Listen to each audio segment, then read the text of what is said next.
ਤੁਸੀਂ ਦੇਖ ਰਹੇ ਹੋ ਵਿਜ਼ਨ ਪੰਜਾਬ ਟੀਵੀ ਅਤੇ ਅਸੀਂ ਹਾਜ਼ਰ ਅੱਜ ਦਾ ਵਿਜ਼ਨ ਪ੍ਰਾਈਮ ਟਾਈਮ ਸ਼ੋਅ ਲੈ ਕੇ। ਤੁਸੀਂ ਇਸ ਪ੍ਰੋਗਰਾਮ ਨੂੰ ਸੋਮਵਾਰ ਤੋਂ ਲੈ ਕੇ ਵੀਰਵਾਰ ਵਾਲੇ ਦਿਨ ਤੱਕ ਅਸੀਂ ਤੁਹਾਡੀ ਸੇਵਾ 'ਚ ਅਸੀਂ ਹਾਜ਼ਰ ਹੁੰਨੇ ਹਾਂ ਔਰ ਤੁਸੀਂ ਨਾਲ ਦੀ ਨਾਲ ਇਸ ਪ੍ਰੋਗਰਾਮ ਨੂੰ ਆਪਣੇ ਟੀਵੀ ਸੈੱਟ ਦੇ ਉੱਪਰ ਵੀ ਦੇਖਦੇ ਹੋ। ਉੱਥੇ ਹੀ ਵਿਜ਼ਨ ਪੰਜਾਬ ਟੀਵੀ ਜਦੋਂ ਤੁਸੀਂ ਸਰਚ ਕਰੋਗੇ ਫੇਸਬੁੱਕ ਦੇ ਉੱਪਰ ਜਾ ਕੇ ਤਾਂ ਸਾਰੇ ਦੇ ਸਾਰੇ ਪ੍ਰੋਗਰਾਮ ਔਰ ਜਿਹੜਾ ਪ੍ਰੋਗਰਾਮ ਅਸੀਂ ਅੱਜ ਪੇਸ਼ ਕਰ ਰਹੇ ਹਾਂ ਵਿਜ਼ਨ ਪ੍ਰਾਈਮ ਟਾਈਮ ਸ਼ੋਅ, ਇਹ ਵੀ ਜਿਹੜਾ ਤੁਸੀਂ ਦੇਖ ਸਕਦੇ ਹੋ ਫੇਸਬੁੱਕ ਦੇ ਉੱਪਰ। ਜਦੋਂ ਲਾਈਵ ਤੁਸੀਂ ਜਾਓਗੇ ਦੇਖ ਸਕਦੇ ਸਾਰੇ ਪ੍ਰੋਗਰਾਮ ਔਰ ਲਿੰਕ ਵੀ ਜਿੰਨੇ ਵੀ ਅਸੀਂ ਪ੍ਰੋਗਰਾਮ ਅਸੀਂ ਪੇਸ਼ ਕਰਦੇ ਹਾਂ ਸਾਰੇ ਦੇ ਸਾਰੇ ਮੌਜੂਦ ਨੇ ਉੱਥੇ।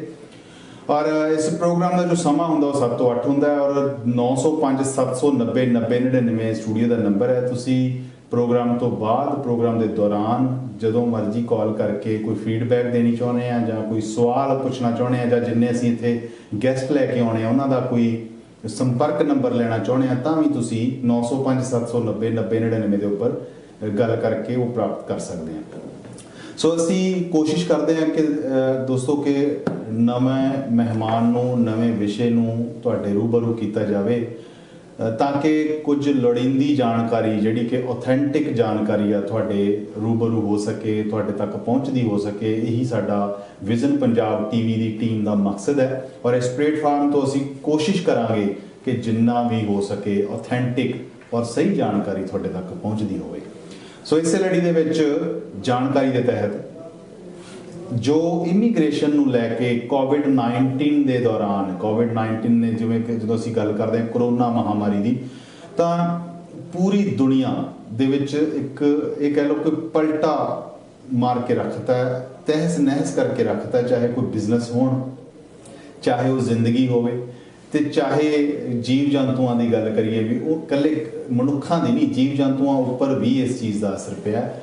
ਸੋ ਅੱਜ ਜੋ ਅਸੀਂ ਵਿਸ਼ਾ ਤੁਹਾਡੇ ਸਨਮੁਖ ਕਰ ਰਹੇ ਹਾਂ ਉਹ ਹੈ ਇਮੀਗ੍ਰੇਸ਼ਨ ਨੂੰ ਲੈ ਕੇ, ਕੈਨੇਡੀਅਨ ਇਮੀਗ੍ਰੇਸ਼ਨ ਜਾਂ ਕੈਨੇਡਾ ਇਮੀਗ੍ਰੇਸ਼ਨ ਨੂੰ ਲੈ ਕੇ ਆ। ਔਰ ਜਦੋਂ ਅਸੀਂ ਗੱਲ ਕਰਦੇ ਹਾਂ ਇਮੀਗ੍ਰੇਸ਼ਨ ਦੀ ਤਾਂ ਸਭ ਤੋਂ ਪਹਿਲੇ ਨੰਬਰ ਤੇ ਪੰਜਾਬ ਦੇ ਨਾਲ ਅਸੀਂ ਜੁੜੇ ਹਾਂ, ਸਾਡੀਆਂ ਤੰਦਾਂ ਪੰਜਾਬ ਨਾਲ ਜੁੜੀਆਂ। ਤਾਂ ਅਸੀਂ ਦੇਖਦੇ ਹਾਂ ਕਿ ਸਟੂਡੈਂਟਸ ਜਿਹੜੇ ਕਿ ਬਹੁਤ ਹੀ ਵੱਡੀ ਤਾਦਾਦ ਦੇ ਵਿੱਚ ਪਿਛਲੇ ਦਿਨਾਂ ਦੇ ਵਿੱਚ ਪਿਛਲੇ ਸਾਲਾਂ ਦੇ ਵਿੱਚ ਕੈਨੇਡਾ ਦੇ ਵਿੱਚ ਪਹੁੰਚ ਰਹੇ ਸੀ। ਸੋ ਉਹਨਾਂ ਦਾ ਆਉਣਾ ਹੋਇਆ ਜਿਹੜਾ ਉਹ ਹੁਣ ਕੁਝ ਦਿਨਾਂ ਤੋਂ ਇਹ ਕਹਿ ਲਓ ਕਿ ਕੁਝ ਮਹੀਨਿਆਂ ਤੋਂ ਰੁਕਿਆ ਹੋਇਆ।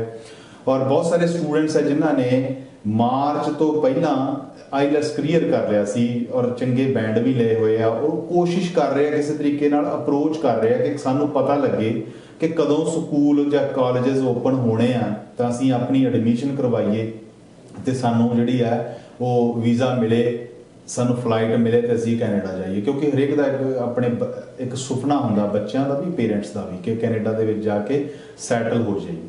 ਸੋ ਇਸੇ ਤਹਿਤ ਜਦੋਂ ਅਸੀਂ ਗੱਲ ਕਰਦੇ ਹਾਂ ਕਿ ਸਕੂਲ ਕਦੋਂ ਖੁੱਲਣਗੇ, ਕਾਲਜਸ ਕਦੋਂ ਖੁੱਲਣਗੇ, ਵੀਜ਼ਾ ਜਾਂ ਇਮੀਗ੍ਰੇਸ਼ਨ ਕਦੋਂ ਓਪਨ ਹੋਏਗੀ, ਜਿਹੜੀਆਂ ਫਲਾਈਟਾਂ ਨੇ ਉਹ ਕਦੋਂ ਬਹਾਲ ਹੋਣਗੀਆਂ, ਇਹ ਸਾਰੇ ਸਵਾਲ ਆ ਜਿਹੜੇ ਉਹ ਹਰੇਕ ਬੱਚੇ ਦੇ ਮਨ ਦੇ ਵਿੱਚ, ਜਿਹੜਾ ਕਿ ਬੱਚਾ ਉੱਥੇ ਆਈਲੈਟਸ ਕਰਕੇ ਬੈਠਾ ਇੱਥੇ ਆਉਣ ਦੀ ਤਿਆਰੀ ਦੇ ਵਿੱਚ ਸੀ ਪਰ ਬਦਕਿਸਮਤੀ ਦੇ ਨਾਲ ਕਰੋਨਾ ਮਹਾਮਾਰੀ ਕਰਕੇ ਉੱਥੇ ਹੀ ਉਹ ਸਟਕ ਹੋ ਕੇ ਬੈਠ ਗਿਆ। ਔਰ ਉਹਨਾਂ ਦੇ ਸਾਰੇ ਦੇ ਮਨਾਂ ਦੇ ਵਿੱਚ ਦਿਲਾਂ ਦੇ ਵਿੱਚ ਇਹ ਸਵਾਲ ਚੱਲਦੇ ਆ। ਅੱਜ ਉਹਨਾਂ ਸਵਾਲਾਂ ਦੇ ਲਈ ਕੈਡ ਇਮੀਗ੍ਰੇਸ਼ਨ ਤੋਂ ਮੇਘਨਾ ਢੀਂਗਰਾ ਜੀ ਉਚੇਚੇ ਤੌਰ ਤੇ ਬਹੁਤ ਬਿਹਤਰ ਜਾਣਕਾਰੀ ਲੈ ਕੇ ਆਏ। ਔਰ ਮੈਂ ਤਾਕੀਦ ਕਰਦਾ ਕਿ ਜੇ ਤੁਹਾਡਾ ਕੋਈ ਮਿੱਤਰ ਪਿਆਰਾ, ਤੁਹਾਡਾ ਬੱਚਾ, ਤੁਹਾਡੇ ਰਿਸ਼ਤੇਦਾਰਾਂ ਦਾ ਕੋਈ ਨੇੜੇ ਤੇੜੇ ਦਾ ਕੋਈ ਬੱਚਾ ਹੈ ਔਰ ਉਹਨਾਂ ਨੇ ਆਈਲੈਟਸ ਕੀਤੀ ਔਰ ਤੁਹਾਨੂੰ ਵੀ ਕੋਈ ਸਵਾਲ ਪੁੱਛ ਰਿਹਾ ਵੀ ਕਦੋਂ ਸਕੂਲ ਕਾਲਜ ਓਪਨ ਹੋਣੇ, ਇਮੀਗ੍ਰੇਸ਼ਨ ਜਾਂ ਵੀਜ਼ੇ ਕਦੋਂ ਓਪਨ ਹੋਣੇ ਆ, ਤਾਂ ਤੁਸੀਂ ਤਾਂ ਵੀ ਜਿਹੜੀ ਇਹ ਜਾਣਕਾਰੀ ਅੱਜ ਜਿਹੜੀ ਮੇਘਨਾ ਢੀਂਗਰਾ ਜੀ ਨੇ ਤੁਹਾਡੇ ਨਾਲ ਸਾਂਝੀ ਕਰਨੀ ਹੈ ਜ਼ਰੂਰ ਆਪਣੇ ਬੱਚਿਆਂ ਨੂੰ, ਆਪਣੇ ਨਾਲ ਦੇ ਰਿਸ਼ਤੇਦਾਰਾਂ ਦੇ ਬੱਚਿਆਂ ਨੂੰ ਜ਼ਰੂਰ ਪਾਸ ਔਨ ਕਰੋ। ਔਰ ਸਵਾਗਤ ਕਰਦੇ ਹਾਂ ਮੇਘਨਾ ਢੀਂਗਰਾ ਜੀ ਦਾ, ਤੁਹਾਡਾ ਬਹੁਤ ਬਹੁਤ ਸਵਾਗਤ ਹੈ ਇਸ ਸਟੂਡੀਓ ਤੇ। ਥੈਂਕ ਯੂ ਸੋ ਮਚ ਜੀ, ਥੈਂਕ ਯੂ ਜੀ। ਸੋ ਕੈਡ ਇਮੀਗ੍ਰੇਸ਼ਨ ਤੋਂ ਤੁਸੀਂ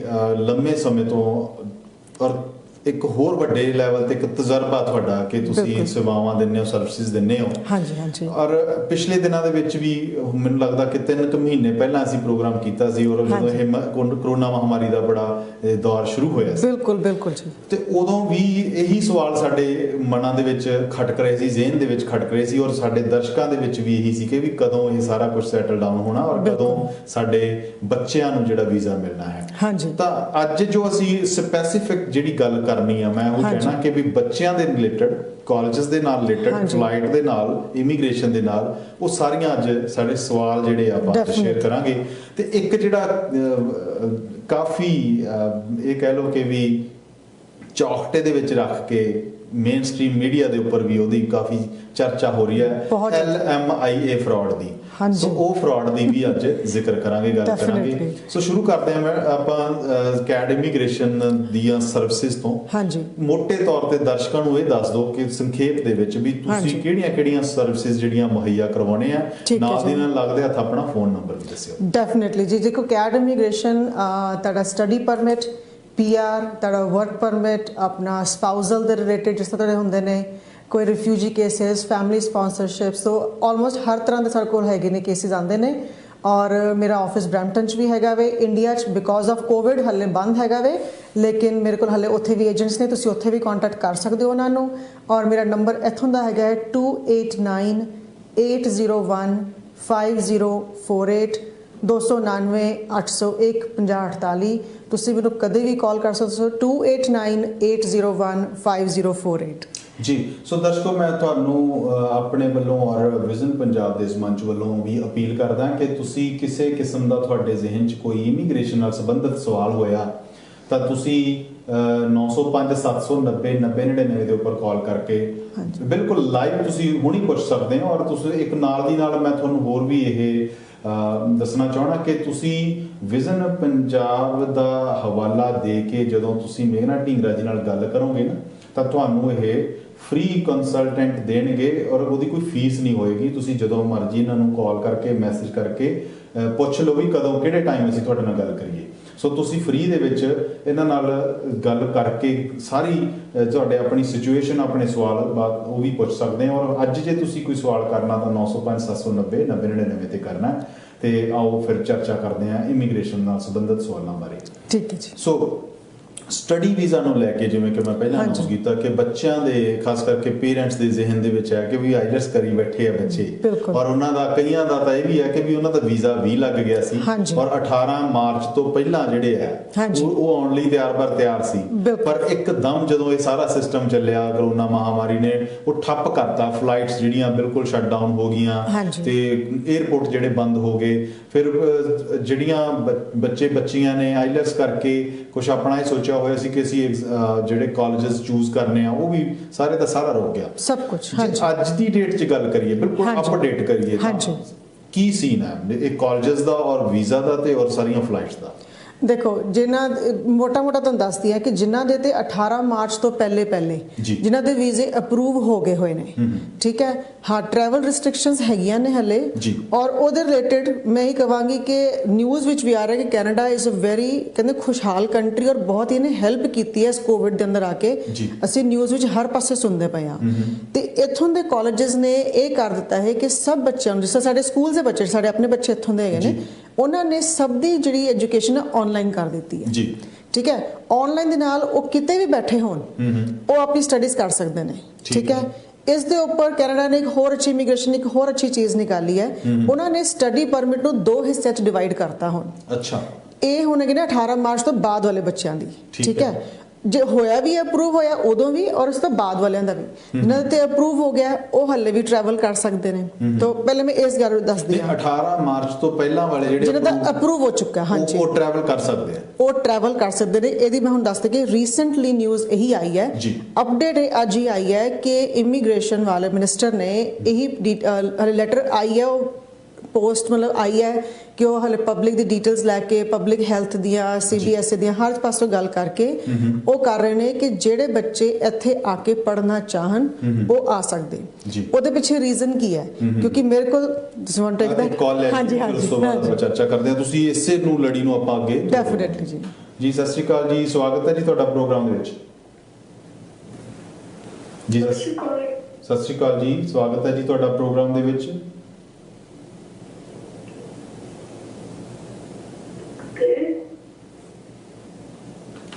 ਮਾਫ ਕਰਨਾ, ਤੁਹਾਡਾ ਕੋਈ ਜੇ ਕੋਈ ਕੰਸਰਨ ਹੈ ਇਮੀਗ੍ਰੇਸ਼ਨ ਨਾਲ ਸੰਬੰਧਿਤ ਤਾਂ ਤੁਸੀਂ ਕਾਲ ਕਰਕੇ ਸਵਾਲ ਕਰ ਸਕਦੇ ਹੋ। ਮੇਘਨਾ ਢੀਂਗਰਾ ਜੀ ਕੈਡ ਇਮੀਗ੍ਰੇਸ਼ਨ ਤੋਂ ਸਟੂਡੀਓ ਦੇ ਵਿੱਚ ਹਾਜ਼ਰ ਨੇ ਜੀ।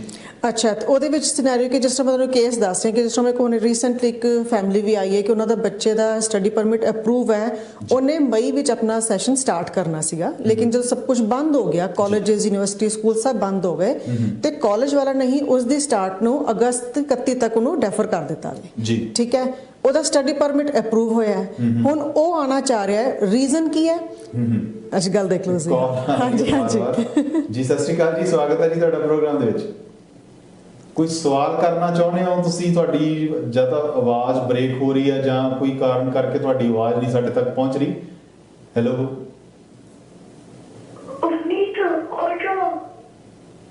ਹੈਲੋ, ਮਾਫ ਕਰਨਾ, ਤੁਹਾਡੀ ਆਵਾਜ਼ ਜਿਹੜੀ ਆ ਪ੍ਰੋਪਰ ਨਹੀਂ ਆ ਰਹੀ। ਕੋਈ ਸਵਾਲ ਹੈ ਤਾਂ ਤੁਸੀਂ ਨਾਲ ਦੀ ਨਾਲ, ਜਦੋਂ ਅਸੀਂ ਤੁਹਾਡਾ ਸਵਾਗਤ ਕਰਦੇ ਹਾਂ, ਤੁਸੀਂ ਨਾਲ ਦੀ ਨਾਲ ਸਵਾਲ ਰੱਖੋ ਤਾਂ ਕਿ ਜਿਹੜਾ ਸਮਾਂ ਹੈ ਉਹ ਸੀਮਤ ਹੈ, ਉਹਦਾ ਪੂਰਾ ਅਸੀਂ ਮੁੱਲ ਪਾ ਸਕੀਏ ਜੀ। ਤੇ ਉਹਦੇ ਵਿੱਚ ਸਿਨੈਰੀਓ ਕੀ ਸੀਗਾ ਕਿ ਉਸ ਬੱਚੇ ਨੂੰ, ਉਹ ਰਹਿੰਦਾ ਹੈ ਪੰਜਾਬ ਦੇ ਇੱਕ ਪਿੰਡ ਦੇ ਵਿੱਚ ਜੀ। ਠੀਕ ਹੈ, ਆਇਲਟਸ ਕਰ ਲਿੱਤਾ, ਸਟੱਡੀ ਪਰਮਿਟ ਅਪਰੂਵ ਹੋਇਆ, ਲੇਕਿਨ ਉੱਥੇ ਪ੍ਰੋਬਲਮ ਕੀ ਹੈ, ਉੱਥੇ ਇੰਟਰਨੈਟ ਨਹੀਂ ਹੈ। ਹੁਣ ਉਹ ਇੰਟਰਨੈਟ ਹੋਏਗਾ ਤਦ ਹੀ ਆਨਲਾਈਨ ਸਟੱਡੀਜ਼ ਕਰ ਸਕਦਾ ਵੇ। ਬਿਲਕੁਲ। ਔਰ ਇਸ ਚੀਜ਼ ਨੂੰ ਅੱਜ ਜਿਹੜੀ ਰੀਸੈਂਟ ਅਪਡੇਟ ਆਈ ਹੈ ਕਿ ਮਿਨਿਸਟਰ ਨੇ ਇਹੀ ਕਿਹਾ ਹੈ ਕਿ ਬਹੁਤ ਲੋਕ ਨੇ ਜਿਨ੍ਹਾਂ ਨੂੰ ਇੰਟਰਨੈਟ ਦੀ ਅਵੇਲੇਬਿਲਿਟੀ ਜਾਂ ਉਥੋਂ ਦੀ ਫੋਨਸ ਦੀ ਅਵੇਲੇਬਿਲਿਟੀ ਜਾਂ ਲੈਪਟਾਪ ਜੋ ਵੀ ਕਨੈਕਸ਼ਨ ਵਾਈਜ਼, ਮਤਲਬ ਡਿਵਾਈਸਿਸ ਵਜੋਂ ਜੋ ਦਿੱਕਤ ਨਹੀਂ ਔਰ ਪ੍ਰੋਬਲਮ ਆ ਰਹੀ ਹੈ, ਤੇ ਉਹ ਇਹ ਚਾਹ ਰਹੇ ਨੇ ਕਿ ਹੁਣ ਬੈਟਰ ਹੈ ਕਿ ਅਸੀਂ ਉਹਨਾਂ ਲੋਕਾਂ ਨੂੰ ਇੱਕ ਐਕਸਟੈਂਸ਼ਨ ਦੇ ਦਿੱਤੀ ਜਾਵੇ ਕਿ ਤੁਸੀਂ ਇੱਥੇ ਆ ਜਾਓ। ਅੱਛਾ, ਠੀਕ ਹੈ। ਉਹਦੇ ਵਿੱਚ ਸਿਨੈਰੀਓ ਕੀ ਹੈ ਕਿ ਜਿਹੜਾ ਬੱਚਾ ਵੀ ਇੱਥੇ ਆਏਗਾ ਉਹਨੂੰ ਉਹੀ ਜਿਸ ਤਰ੍ਹਾਂ ਦਾ ਰੂਲ ਹੈਗਾ 14 ਦਿਨ ਕੁਆਰੰਟਾਈਨ ਕਰਨਾ ਹੀ ਕਰਨਾ ਸੀ। ਠੀਕ ਹੈ ਨਾ। ਹੁਣ ਉਹਦੇ ਵਿੱਚ ਕੀ ਹੈ ਕਿ ਜਦੋਂ ਉਹਨੇ 에ਅਰਪੋਰਟ ਤੋਂ ਨਿਕਲਣਾ ਹੈ, ਉਹ ਆਪਣੀ ਹੀ ਟਰਾਂਸਪੋਰਟੇਸ਼ਨ ਲੈ ਕੇ ਨਿਕਲੇਗਾ। ਠੀਕ ਹੈ, ਉਹ ਨਿਕਲ ਆਇਆ, ਉਹਨੇ 14 ਦਿਨ ਤੱਕ ਜੋ ਆਪਣਾ ਸਮਾਨ ਜਿੱਥੇ ਵੀ ਰਹਿਣਾ ਵੇ ਉਹਨੂੰ ਪੂਰਾ ਪਲਾਨ ਪਹਿਲੇ ਦੇਣਾ ਪਏਗਾ ਜਦੋਂ ਫਲਾਈਟ, ਕਿਉਂਕਿ ਕਾਫੀ ਬੱਚੇ ਹੋਏ ਨੇ ਜਿਨ੍ਹਾਂ ਨੂੰ ਉਹਨਾਂ ਨੇ ਵਾਪਸ ਵੀ ਭੇਜਿਆ 에ਅਰਪੋਰਟ ਤੋਂ ਕਿ ਉਹਨਾਂ ਨੂੰ ਡਿਨਾਈ ਕਰਤਾ, ਐਂਟਰੀ ਨਹੀਂ ਦਿੱਤੀ ਹੈ। ਠੀਕ ਹੈ, ਇਹਨਾਂ ਨੇ ਕਿਹਾ ਕਿ ਤੁਹਾਨੂੰ ਉਹਦੇ ਹਿਸਾਬ ਨਾਲ ਜਿੱਥੇ ਤੁਸੀਂ ਰਹਿਣਾ ਵੇ ਆਪਣਾ ਪਲਾਨ, ਤੁਹਾਨੂੰ ਉਹਨਾਂ ਨੇ ਸਭ ਕੁਝ ਦੱਸਿਆ ਆਪਣੀ ਵੈਬਸਾਈਟ ਦੇ ਉੱਪਰ ਕਿ ਇਹ ਸਭ ਸਮਾਨ ਚਾਹੀਦਾ ਤੁਹਾਨੂੰ। ਤੁਸੀਂ ਗਰੋਸਰੀ ਕਰਨੀ ਚਾਹਦੇ ਤੁਸੀਂ ਆਨਲਾਈਨ ਕਰ ਲਓ, ਦੋਸਤਾਂ ਨੂੰ ਕਹਿ ਦਿਓ ਜਾਂ ਜਾਣ ਪਛਾਣ ਨੂੰ ਕਹਿ ਦਿਓ, ਗਰੋਸਰੀ ਤੁਹਾਡੇ ਘਰ ਆ ਜਾਏਗੀ, ਤੁਹਾਡੇ ਦਰਵਾਜ਼ੇ ਦੇ ਬਾਹਰ। ਮਤਲਬ 14 ਦਿਨ ਤੱਕ ਤੁਸੀਂ ਕਿਸੇ ਦੇ ਨਾਲ ਵੀ ਇਨ ਟੱਚ ਨਹੀਂ ਰਹਿਣਾ ਫਿਜ਼ੀਕਲੀ। ਠੀਕ ਹੈ ਨਾ, ਬਾਈ ਫੋਨ ਔਰ ਐਵਰੀਥਿੰਗ ਹੋ, ਡਿਵਾਈਸਿਸ ਥਰੂ ਓਕੇ ਹੈ। ਦੂਸਰਾ, ਇੱਥੇ ਆ ਕੇ ਬੱਚੇ ਨੂੰ ਇੰਟਰਨੈਟ ਮਿਲ ਜਾਂਦਾ ਹੈ, ਸਭ ਕੁਝ ਹੋ ਜਾਂਦਾ, ਤੇ ਐਟਲੀਸਟ ਬੱਚੇ ਪੜ੍ਹਾਈ ਕਰ ਸਕਦੇ ਨੇ। So that is the best thing ਕਿ ਆਨਲਾਈਨ ਸਟੱਡੀ ਵੀ ਕਰ ਸਕਦੇ ਹੋ। 14 ਦਿਨ ਜਿਹੜਾ ਕੁਆਰੰਟਾਈਨ ਕਰਨਾ ਉਹਦੇ ਵਿੱਚ ਵੀ ਸਟੱਡੀ ਹੋ ਸਕਦੀ ਹੈ। ਬਿਲਕੁਲ, ਕਿਉਂਕਿ ਹੁਣ ਜਿਸ ਤਰ੍ਹਾਂ ਸਾਡੇ ਬੱਚੇ ਦੇਖ ਲਓ ਜਾਂ ਕੋਈ ਅੱਜ ਕੱਲ ਜਿਹੜੇ ਬੱਚੇ ਵੀ ਹੈਗੇ ਨੇ ਉਹ ਵੀ ਆਪਣਾ ਇਹੀ ਕਰ ਰਹੇ ਨੇ। ਜੀ, ਇੱਕ ਕਾਲ ਲੈ ਲਈ। ਹਾਂਜੀ ਆਪਾਂ ਵਾਰ-ਵਾਰ ਕਾਲ। ਹਾਂਜੀ, ਸਤਿ ਸ਼੍ਰੀ ਅਕਾਲ ਜੀ, ਸਵਾਗਤ ਹੈ ਜੀ ਤੁਹਾਡਾ ਪ੍ਰੋਗਰਾਮ ਦੇ ਵਿੱਚ। ਹਾਂਜੀ, ਸਤਿ ਸ਼੍ਰੀ ਅਕਾਲ ਜੀ। ਮੇਰਾ ਇੱਕ ਕੁਐਸਚਨ ਸੀਗਾ, ਜਿੱਦਾਂ ਤੁਸੀਂ ਗੱਲ ਕਰ ਰਹੇ ਹੋ ਆਨਲਾਈਨ ਸਟੱਡੀਜ਼ ਦੀ, ਹੈ ਨਾ, ਇੰਡੀਆ ਦੇ ਵਿੱਚ ਜੀ, ਜੇ ਉਹਨਾਂ ਆਨਲਾਈਨ ਸਟੱਡੀਜ਼ ਇੰਡੀਆ ਨੇ ਪੂਰੀ ਕਰ ਲਿਆ ਲੈਕਚਰ, ਹੈ ਨਾ, ਤਾਂ ਫਿਰ ਉਹਨਾਂ ਨੂੰ ਵਰਕ ਪਰਮਿਟ ਉਹ ਤੋਂ ਬਾਅਦ ਇਸ਼ੂ ਹੈਗਾ, ਫਿਰ ਉਹ ਵਰਕ ਪਰਮਿਟ ਵੀ ਇੱਥੇ ਕੈਨੇਡਾ ਆਉਣਗੇ। ਜੀ, ਤੁਹਾਡਾ ਸਵਾਲ ਜਿਹੜਾ ਕਲੀਅਰ ਨਹੀਂ ਹੋ ਪਾ ਰਿਹਾ। ਨਹੀਂ, ਮੈਂ ਸਮਝ ਗਿਆ। ਉਹ ਕਹਿ ਰਹੇ ਨੇ ਕਿ ਉਹਨਾਂ ਨੂੰ ਵਰਕ ਪਰਮਿਟ ਵਾਸਤੇ ਉਹ ਟਾਈਮ ਇਨਵੋਲਵ ਹੋਏਗਾ ਕਿ ਨਹੀਂ ਹੋਏਗਾ। ਮਤਲਬ ਜਿਹੜਾ ਸਮਾਂ ਉਹਨਾਂ ਨੇ ਪੰਜਾਬ ਦੇ ਵਿੱਚ ਬੈਠ ਕੇ ਸਟੱਡੀ ਕੀਤੀ ਹੈ, ਕਿ ਉਹਦੇ ਬਾਰੇ ਤੁਸੀਂ ਪੁੱਛ ਰਹੇ ਹੋ ਕਿ ਵੀ ਉਹਨੂੰ ਉਹ ਕਾਊਂਟ ਕੀਤਾ ਜਾਏਗਾ। ਹਾਂਜੀ, ਜਿੱਦਾਂ ਹੁਣ ਇਹ ਕਹਿ ਰਹੇ ਆਨਲਾਈਨ ਕੋਰਸਿਸ ਕਰ ਲਓ ਨਾ, ਘਰ ਬੈਠ ਕੇ ਤੁਸੀਂ ਹੈਗੇ ਹੋ ਜੀ, ਤੇ ਉੱਥੇ ਸਟੱਡੀ ਕਰਕੇ ਫਿਨਿਸ਼ ਕਰਕੇ ਸਭ ਕੁਝ ਹੋ ਗਿਆ, ਤੇ ਫਿਰ ਜਿਹੜਾ ਵਰਕ ਪਰਮਿਟ ਮਿਲਣਾ ਆ ਉਹ ਫਿਰ ਉਹਦੇ ਵਰਕ ਪਰਮਿਟ ਉੱਥੇ ਇੰਡੀਆ ਹੀ ਮਿਲੇਗਾ, ਤਾਂ ਫਿਰ ਉਹ ਇੱਥੇ ਆਉਣਗੇ। ਮੈਂ ਦੱਸਦੀ ਹਾਂ ਤੁਹਾਡਾ ਸਵਾਲ ਬੜਾ ਵੈਲਿਡ ਹੈ, ਔਰ ਹੁਣ ਤੁਸੀਂ ਆਫ ਦੀ ਏਅਰ ਤੁਸੀਂ ਮੇਘਨਾ ਜੀ ਦਾ ਜਿਹੜਾ ਆਨਸਰ ਹੈ ਤੁਸੀਂ ਸੁਣ ਲਓ। ਬਹੁਤ ਬਹੁਤ ਸ਼ੁਕਰੀਆ ਕਾਲ ਕਰਨ ਲਈ ਜੀ। ਮੇਘਨਾ ਜੀ, ਬੜੀ ਅੱਛੀ ਗੱਲ ਕੀਤੀ ਉਹਨਾਂ ਨੇ ਕਿ ਮੈਨੂੰ ਸ਼ੁਰੂਆਤ ਵੀ ਕਹੀ ਸੀ, ਜਿਹੜੇ ਬੱਚੇ ਉੱਥੋਂ ਸਟੱਡੀ ਕਰ ਰਹੇ ਨੇ ਉਹਨਾਂ ਦਾ ਸਟੱਡੀ ਪਰਮਿਟ ਪਹਿਲੇ ਅਪਰੂਵ ਹੋਣਾ ਜ਼ਰੂਰੀ ਹੈ। ਜਿਸੇ ਕਰਕੇ ਹੁਣ ਇਮੀਗ੍ਰੇਸ਼ਨ ਨੇ ਕੀ ਕੀਤਾ ਕਿ ਸਟੱਡੀ ਪਰਮਿਟ ਨੂੰ ਦੋ ਹਿੱਸਿਆਂ 'ਚ ਡਿਵਾਈਡ ਕਰਤਾ ਕਿ ਪਹਿਲਾ ਹਿੱਸਾ ਇਹ ਵੇ ਕਿ ਸਟੱਡੀ ਪਰਮਿਟ ਅਪਰੂਵ ਕਰਨਗੇ ਪਾਰਸ਼ੀਅਲ, ਕਿ ਤੁਹਾਡਾ ਸਟੱਡੀ ਪਰਮਿਟ ਅਪਰੂਵ ਹੋ ਗਿਆ, ਟਰੈਵਲ ਨਹੀਂ ਤੁਸੀਂ ਕਰ ਸਕਦੇ। ਠੀਕ ਹੈ, ਉਹਦੇ ਬੇਸਿਸ ਤੇ ਤੁਸੀਂ ਆਪਣਾ ਸਟੱਡੀਜ਼ ਕਰਦੇ ਰਹੋ। ਜਿਹੜਾ ਅਪਰੂਵ ਹੋਣੇ ਤੋਂ ਬਾਅਦ ਉਹਨਾਂ ਨੇ ਕੈਨੇਡੀਅਨ ਐਜੂਕੇਸ਼ਨ ਜਿਹੜੀ ਆਨਲਾਈਨ ਲਿੱਤੀ ਹੈ ਉਹ ਤੁਹਾਡਾ ਵਰਕ ਪਰਮਿਟ ਇਨਵੋਲਵ ਹੋਏਗਾ। ਅੱਛਾ, ਉਹ ਗਿਣਿਆ ਜਾਏਗਾ ਡੈਫੀਨਿਟਲੀ 50% ਜਿਹੜਾ ਤੁਸੀਂ ਪੂਰੇ ਕੋਰਸ ਦਾ 50%, ਕਿਉਂਕਿ ਇਹਨਾਂ ਨੇ ਟਾਈਮ ਦਿੱਤਾ ਹੈ 31 ਦਸੰਬਰ ਤੱਕ ਦਾ। ਜੋ ਗਵਰਨਮੈਂਟ ਦੱਸਿਆ 31 ਦਸੰਬਰ ਤੱਕ ਤੁਸੀਂ ਆਨਲਾਈਨ ਐਜੂਕੇਸ਼ਨ ਲੈ ਸਕਦੇ ਹੋ। ਉਸ ਤੋਂ ਬਾਅਦ ਵੇਟਿੰਗ ਕੇ ਰੂਲ ਕੀ ਚੇਂਜ ਹੁੰਦਾ ਵੇ ਉਹ ਤਾਂ ਦੇਖੀ ਜਾਏਗੀ ਦੋ, ਲੇਕਿਨ ਉਹਦੇ ਤੱਕ ਜਿਹੜਾ ਟਾਈਮ ਉਹ ਅਪਰੂਵ ਹੋਣੇ ਤੋਂ ਬਾਅਦ ਉਹ ਜਿਹੜੇ ਸਟੱਡੀ ਕਰ ਰਹੇ ਨੇ ਉੱਥੇ ਆਨਲਾਈਨ ਉਹਨਾਂ ਦੀ ਇਨਵੋਲਵ ਹੋਏਗੀ, ਕਿਉਂਕਿ ਉਹਦੇ ਬਾਅਦ ਇਹਨਾਂ ਨੇ ਇੱਥੇ ਆ ਕੇ ਅਗਲੀ ਆਪਣੀ ਫਰਦਰ ਸਟੱਡੀ ਕਰਨੀ ਹੈ। ਠੀਕ ਹੈ, ਹੁਣ 31 ਦਸੰਬਰ ਤੱਕ ਜਿਸ ਤਰ੍ਹਾਂ ਹੋ ਗਿਆ ਤੇ ਉਸ ਤੋਂ ਬਾਅਦ ਜਿਹੜਾ ਸੈਕੰਡ ਅਪਰੂਵਲ ਆਏਗਾ ਕਿ ਟਰੈਵਲ ਰੈਸਟ੍ਰਿਕਸ਼ਨਸ ਖਤਮ ਹੋ ਗਈਆਂ ਨੇ, ਤਦ ਉਹਨਾਂ ਦਾ ਸੈਕੰਡ ਅਪਰੂਵਲ ਹੋਏਗਾ ਕਿ ਹੁਣ ਤੁਸੀਂ ਤੁਹਾਡਾ ਸਟੱਡੀ ਪਰਮਿਟ ਟਰੈਵਲ ਡਾਕੂਮੈਂਟ ਤੁਹਾਨੂੰ ਮਿਲ ਗਿਆ, now you can come over here. ਅੱਛਾ, ਇਹ ਦੋ ਚੀਜ਼ਾਂ ਇਹਨਾਂ ਨੇ ਕਰ ਦਿੱਤੀਆਂ ਨੇ ਸਟੱਡੀ ਪਰਮਿਟ ਦੇ ਅੰਦਰ। ਜੋ ਸਾਡੇ ਕਾਲਰ ਨੇ ਸਵਾਲ ਕੀਤਾ ਸੀ ਕਿ ਵੀ ਜਿਹੜਾ ਉੱਥੇ ਸਮਾਂ ਬਤਾਇਆ, ਮੰਨ ਲਓ ਕਿ ਇੱਕ ਸਮੈਸਟਰ ਉਹਨਾਂ ਨੇ ਆਨਲਾਈਨ ਪੰਜਾਬ 'ਚ ਬੈਠ ਕੇ ਕਲੀਅਰ ਕਰ ਲਿਆ, but it should be after study permit approve ਹੋਣੇ ਤੋਂ ਬਾਅਦ। ਇਹ ਨਹੀਂ ਕਿ ਮੈਂ ਕਾਲਜ ਵਿੱਚ ਮੈਂ ਐਕਸੈਪਟੈਂਸ ਲੈਟਰ ਲੈ ਲਿੱਤੀ, ਮੈਂ ਆਨਲਾਈਨ ਐਜੂਕੇਸ਼ਨ ਕਰਨੀ ਸ਼ੁਰੂ ਕਰਤੀ, ਲੇਕਿਨ ਉਹਦੇ ਨਾਲ ਉਹ ਟਾਈਮ ਨਹੀਂ ਹੋਏਗਾ ਜਦ ਤੱਕ ਸਟੱਡੀ ਪਰਮਿਟ ਅਪਰੂਵ ਨਹੀਂ ਹੋਇਆ ਸਾਡਾ ਇਮੀਗ੍ਰੇਸ਼ਨ ਵਾਲੀ ਸਾਈਟ ਤੋਂ। ਅੱਛਾ, ਮਤਲਬ ਕਾਲਜ ਨੇ ਜੇ ਤੁਹਾਨੂੰ ਕਹਿਤਾ ਕਿ ਤੁਸੀਂ ਆਨਲਾਈਨ ਘਰੇ ਬੈਠ ਕੇ ਆਪਣਾ ਤੁਸੀਂ ਕੋਰਸ ਕਰ ਸਕਦੇ ਆ, ਸਾਨੂੰ ਆਪਣੇ ਜਿਹੜੇ ਅਸਾਈਨਮੈਂਟ ਵਗੈਰਾ ਭੇਜਦੇ ਰਹੋ, ਹਾਂਜੀ, ਲੇਕਿਨ ਉਹਦੇ ਨਾਲ ਇਹ ਵੀ ਜ਼ਰੂਰੀ ਹੈ ਕਿ ਸਟੱਡੀ ਪਰਮਿਟ ਇਸ਼ੂ ਹੋਣਾ ਜ਼ਰੂਰੀ ਹੈ। ਡੈਫੀਨਿਟਲੀ ਐਕਸੈਪਟੈਂਸ ਸਟੱਡੀ ਪਰਮਿਟ ਦਾ ਬੇਸਿਕਲੀ ਜੇ ਆਪਾਂ ਮੋਟੇ ਤੌਰ ਤੇ ਸਮਝਣਾ ਹੋਵੇ ਤਾਂ ਹੁੰਦਾ ਕੀ ਆ? ਸਟੱਡੀ ਪਰਮਿਟ ਤੁਹਾਡਾ ਇੱਥੋਂ ਆਉਣ ਦਾ ਵੀਜ਼ਾ ਹੈ ਉਹ। ਅੱਛਾ, ਵੀਜ਼ੇ ਦੀ ਆਪਾਂ ਉਹਨੂੰ ਸਟੱਡੀ ਪਰਮਿਟ ਕਹਿੰਦੇ। That's your visa, just a visitor visa ਹੁੰਦਾ ਹੈ। ਆਪਾਂ ਸਟੂਡੈਂਟ ਵੀਜ਼ਾ ਕਹਿੰਦੇ ਹਾਂ। ਸਟੂਡੈਂਟ ਵੀਜ਼ਾ, ਉਹ ਵੀਜ਼ਾ ਅਪਰੂਵ ਹੋਣਾ ਜ਼ਰੂਰੀ ਹੈ। ਡੈਫੀਨਿਟਲੀ। ਤਾਂ ਫਿਰ ਜਿਹੜਾ ਜੇ ਮੰਨ ਲਓ ਕਿ ਜੇ ਉਹ ਸਟੱਡੀ ਵੀਜ਼ਾ ਹੈ ਉਹ ਅਪਰੂਵ ਨਹੀਂ ਹੋਇਆ, ਕਾਲਜ ਨੇ ਬੱਚੇ ਨੂੰ ਅਪਰੂਵ ਕਰਤਾ ਕਿ ਤੂੰ ਆਨਲਾਈਨ ਬੈਠ ਕੇ ਸਟੱਡੀ ਕਰ, ਜੇ ਉਹਦੇ ਇੱਕ ਸਮੈਸਟਰ ਮੰਨ ਲਓ ਕਲੀਅਰ ਹੋ ਗਿਆ ਕਾਲਜ ਦੇ ਬਿਹਾਫ ਤੇ, ਸਟੱਡੀ ਵੀਜ਼ਾ ਅਪਰੂਵ ਨਹੀਂ ਹੋਇਆ ਤਾਂ ਉਹ 6 ਮਹੀਨੇ ਬੇਕਾਰ ਗਏ। ਉਹ ਬੇਕਾਰ ਨਹੀਂ, ਉਹਦੀ ਆਪਣੀ ਸਟੱਡੀ ਆ ਬਸ, ਦੈਟਸ ਇਟ। ਉਹ ਆਪਣੇ ਪੈਸੇ ਦੇ ਕੇ ਉਹਨੇ ਸਟੱਡੀ ਲੈ ਲਿੱਤੀ, ਲੇਕਿਨ ਉਹਦਾ ਵਰਕ ਪਰਮਿਟ ਲਈ ਉਹ ਟਾਈਮ ਜਾਂ ਐਜੂਕੇਸ਼ਨ ਦੇ ਵਿੱਚ ਕੈਨੇਡੀਅਨ ਐਜੂਕੇਸ਼ਨ ਚ ਇਨਵੋਲਵ ਨਹੀਂ ਜਾਏਗਾ, ਬਿਲਕੁਲ ਨਹੀਂ ਇਨਵੋਲਵ ਹੋਏਗਾ। ਇਹ ਬੜੀ ਬਰੀਕੀ ਵਾਲੀ ਗੱਲ ਹੈ ਔਰ ਬੜਾ ਇਹ ਸਮਝਣ ਵਾਲੀ ਗੱਲ ਹੈ ਕਿ ਜਿੰਨਾ ਬੱਚਿਆਂ ਨੂੰ ਸਟੱਡੀ ਪਰਮਿਟ ਤੋਂ ਭਾਵ, ਕਿਉਂਕਿ ਪਹਿਲਾਂ ਮੈਂ ਵੀ ਕਨਫਿਊਜ਼ ਸੀ ਕਿ ਜਿਹੜਾ ਸਟੱਡੀ ਵੀਜ਼ਾ ਜਿਹਨੂੰ ਆਪਾਂ ਸਟੱਡੀ ਵੀਜ਼ਾ ਕਹਿੰਦੇ ਆ, ਜੇ ਉਹ ਇਮੀਗ੍ਰੇਸ਼ਨ ਵੱਲੋਂ ਅਪਰੂਵ ਨਹੀਂ ਹੋਇਆ, ਮੰਨ ਲਓ ਕਿ ਤੁਹਾਨੂੰ ਸਟੱਡੀ ਵੀਜ਼ੇ ਦੀ ਕੋਈ ਪਰਮਿਸ਼ਨ ਨਹੀਂ ਆਈ, ਕਨਫਰਮੇਸ਼ਨ ਨਹੀਂ ਆਈ, ਤੇ ਉਹਦੇ ਉਲਟ ਤੁਹਾਨੂੰ ਕਾਲਜ ਨੇ ਕਹਿਤਾ ਕਿ ਤੁਸੀਂ ਘਰੇ ਬੈਠ ਕੇ ਆਪਣੀ ਸਟੱਡੀ ਕਰ ਲਓ, ਪਰ ਤੁਹਾਨੂੰ ਸਟੱਡੀ ਵੀਜ਼ਾ ਹਜੇ ਅਪਰੂਵ ਨਹੀਂ ਹੋਇਆ, ਉਹ ਜਿਹੜੇ ਕੀਤੀ ਗਈ ਸਟੱਡੀ ਹੈ 4 ਮਹੀਨੇ 6 ਮਹੀਨੇ 2 ਮਹੀਨੇ ਉਹ ਕਿਸੇ ਵੀ ਖਾਤੇ 'ਚ ਨਹੀਂ ਗਿਣੇ ਜਾਏਗੀ। ਇੰਨਾ ਕੀ ਜ਼ਰੂਰ ਹੈ ਕਿ ਤੁਹਾਨੂੰ ਕਾਲਜ ਦੇ ਰੂਲ ਐਂਡ ਰੈਗੂਲੇਸ਼ਨ ਤੇ ਉਹਨਾਂ ਦੀ ਪੜ੍ਹਾਈ ਬਾਰੇ ਪਤਾ ਲੱਗ ਸਕਦਾ, ਲੇਕਿਨ ਸਟੱਡੀ ਵੀਜ਼ੇ ਦੇ ਵਿੱਚ ਉਹ ਜਿਹੜੇ ਦਿਨ ਨੇ ਮਹੀਨੇ ਨੇ ਉਹ ਕਾਊਂਟ ਨਹੀਂ ਹੋਣਗੇ। ਇਸ ਗੱਲ ਦਾ ਖਿਆਲ ਰੱਖਿਆ ਜਾਵੇ। ਜੀ, ਤੇ ਇਹਦੇ ਵਿੱਚ ਨੁਕਤਾ ਤੁਸੀਂ ਪੇਸ਼ ਕੀਤਾ ਔਰ ਅੱਗੇ ਆਪਾਂ ਚੱਲ ਕੇ ਥੋੜੀ ਜੀ ਹੋਰ ਬਰੀਕੀ ਦੇ ਵਿੱਚ ਗੱਲ ਕਰਨੀ ਆ। ਅਸਲ ਦੇ ਵਿੱਚ ਜਦੋਂ ਬੱਚੇ ਹੁਣ ਬੈਠੇ ਆ ਉੱਥੇ 18 ਮਾਰਚ ਤੋਂ ਪਹਿਲਾਂ 2 ਹਿੱਸਿਆਂ 'ਚ ਵੰਡਿਆ ਸੀ ਨਾ? ਨਹੀਂ 18 ਮਾਰਚ ਤੋਂ ਪਹਿਲਾਂ ਜਿਹਨਾਂ ਦਾ ਅਪਰੂਵ ਹੋ ਗਿਆ ਉਹਨਾਂ ਵਾਸਤੇ ਹੁਣ ਕਾਲਜ ਕੀ ਕਰ ਰਿਹਾ ਹੈ, ਹੁਣ ਕਾਲਜ ਕਹਿ ਰਿਹਾ ਕਿ ਸਾਨੂੰ ਅਸੀਂ ਲੈਟਰ ਦੇ ਦਿੰਨੇ ਆ ਕਿ ਤੁਸੀਂ ਹੁਣ ਟਰੈਵਲ ਕਰ ਸਕਦੇ ਹੋ, ਰੀਜ਼ਨ ਕਿ ਹਾਂ ਤੁਹਾਡੀ ਕਨੈਕਟੀਵਿਟੀ ਇਸ਼ੂਜ਼ ਆ ਜਾਂ ਤੁਹਾਨੂੰ ਪ੍ਰੋਬਲਮਸ ਉੱਥੇ ਆ ਰਹੀਆਂ ਨੇ, ਠੀਕ ਹੈ, ਅਦਰਵਾਈਜ਼ ਤੁਸੀਂ ਆਪਣੀ ਸਟੱਡੀ ਉੱਥੇ ਕਰਦੇ ਰਹੋ, ਠੀਕ ਹੈ। ਉਹਦੇ ਵਿੱਚ ਤੁਸੀਂ ਲੈਟਰ ਦੇ ਕੇ ਉਸ ਬੱਚੇ ਦੀ ਅਸੀਂ ਅਪਲਾਈ ਕਰ ਸਕਦੇ ਹਾਂ ਕਿ ਹਾਂ ਬੱਚਾ ਆ ਜਾਵੇ ਇੱਥੇ। ਉਹ ਡਿਪੈਂਡ ਕਰਦਾ ਹੁਣ ਉਸ ਦੀ ਮੈਡੀਕਲ ਕੰਡੀਸ਼ਨ ਦੇ ਉੱਤੇ ਕਿ ਉਹਦੇ ਉੱਪਰ ਕੋਵਿਡ ਦਾ ਕੋਈ ਪਰੇਸ਼ਾਨੀ ਨਾ ਆਈ ਹੋਵੇ। एयरलाइंस ਦੇ ਉੱਪਰ obviously एयरलाइन ਦੇ ਟਿਕਟਸ ਕਾਫੀ ਮਹਿੰਗੀਆਂ ਨੇ, ਵੈਰੀ ਫ੍ਰੈਂਕਲੀ, ਜੇ ਉਹ ਕਰ ਸਕਦੇ ਡੈਫੀਨਿਟਲੀ ਕਰਨ।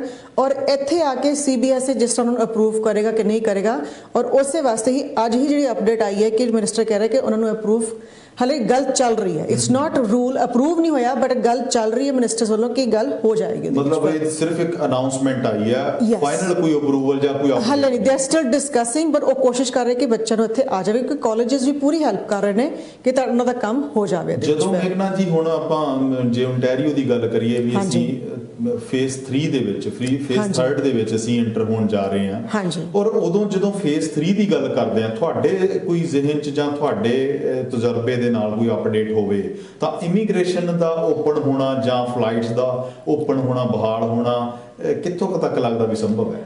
ਦੇਖੋ, ਇਹ ਵੈਰੀ ਫ੍ਰੈਂਕਲੀ ਬੜਾ ਵੱਡਾ ਕੁਐਸਚਨ ਤੁਸੀਂ ਮੈਨੂੰ ਪੁੱਛਿਆ ਹਾਲੇ, ਪਰ ਇਹ ਚੀਜ਼ ਹੁੰਦੀ ਹੈ ਕਿ ਫਲਾਈਟਸ ਡੈਫੀਨਿਟਲੀ ਜਿਹੜੀਆਂ ਕੰਪਨੀਆਂ ਨੇ, ਜਿਹੜੀ 에ਅਰਲਾਈਨਸ ਹੈਗੀਆਂ ਨੇ ਉਹ ਸ਼ੁਰੂਆਤ ਕਰਨਾ ਚਾਹ ਰਹੀਆਂ ਨੇ, ਠੀਕ ਹੈ, ਉਹ ਹਲੇ ਕਰ ਵੀ ਰਹੀਆਂ ਨੇ। 에ਅਰ ਇੰਡੀਆ ਦੀ ਆ ਰਹੀ ਹੈ, 에ਅਰ ਕੈਨੇਡਾ ਦੀ ਆ ਰਹੀ ਹੈ, ਵੈਸਟ ਜੈਟ ਦੀ ਆ ਰਹੀ ਹੈ, ਸਭ ਫਲਾਈਟਸ ਆ ਰਹੀਆਂ ਨੇ, ਠੀਕ ਹੈ, ਲੇਕਿਨ ਉਹ ਇਸ ਚੀਜ਼ ਦੇਖ ਰਹੇ ਕਿ ਜਿਸ ਤਰ੍ਹਾਂ ਨਿਊਜ਼ ਆਉਂਦੀਆਂ ਜਾਣਗੀਆਂ ਉਹ ਕਰਨਗੇ, ਕਿਉਂਕਿ ਉਹਨਾਂ ਨੇ ਇਹ ਵੀ ਕਹਿ ਦਿੱਤਾ ਜਿਸ ਤਰ੍ਹਾਂ 에ਅਰ ਕੈਨੇਡਾ ਦੇ ਅੰਦਰ ਜਾਂ ਆਪਣਾ 에ਅਰ ਇੰਡੀਆ ਦੇ ਅੰਦਰ ਵੀ ਕਿ ਉਹਨਾਂ ਨੇ ਹੁਣ ਸੋਸ਼ਲ ਡਿਸਟੈਂਸਿੰਗ ਨਹੀਂ ਕਰ ਰਹੇ, ਉਹ ਲੋਕ ਕਰੀ ਜਾ ਰਹੇ ਨੇ। ਹੁਣ ਇਹ ਤੁਹਾਡੇ ਉੱਪਰ ਡਿਪੈਂਡ ਕਰਦਾ ਹੈ, ਤੁਸੀਂ ਆਉਣਾ ਚਾਹ ਰਹੇ ਹੋ ਨਹੀਂ ਆਉਣਾ ਚਾਹ ਰਹੇ ਹੋ।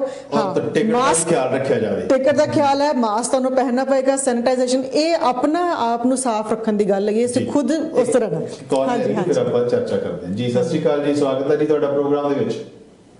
ਹਾਂਜੀ ਸਤਿ ਸ੍ਰੀ ਅਕਾਲ ਜੀ, ਮੈਂ ਤੁਹਾਡੇ ਕੋਲ ਇੱਕ ਇਨਫੋਰਮੇਸ਼ਨ ਲੈਣੀ ਆ ਜੀ ਜੀ।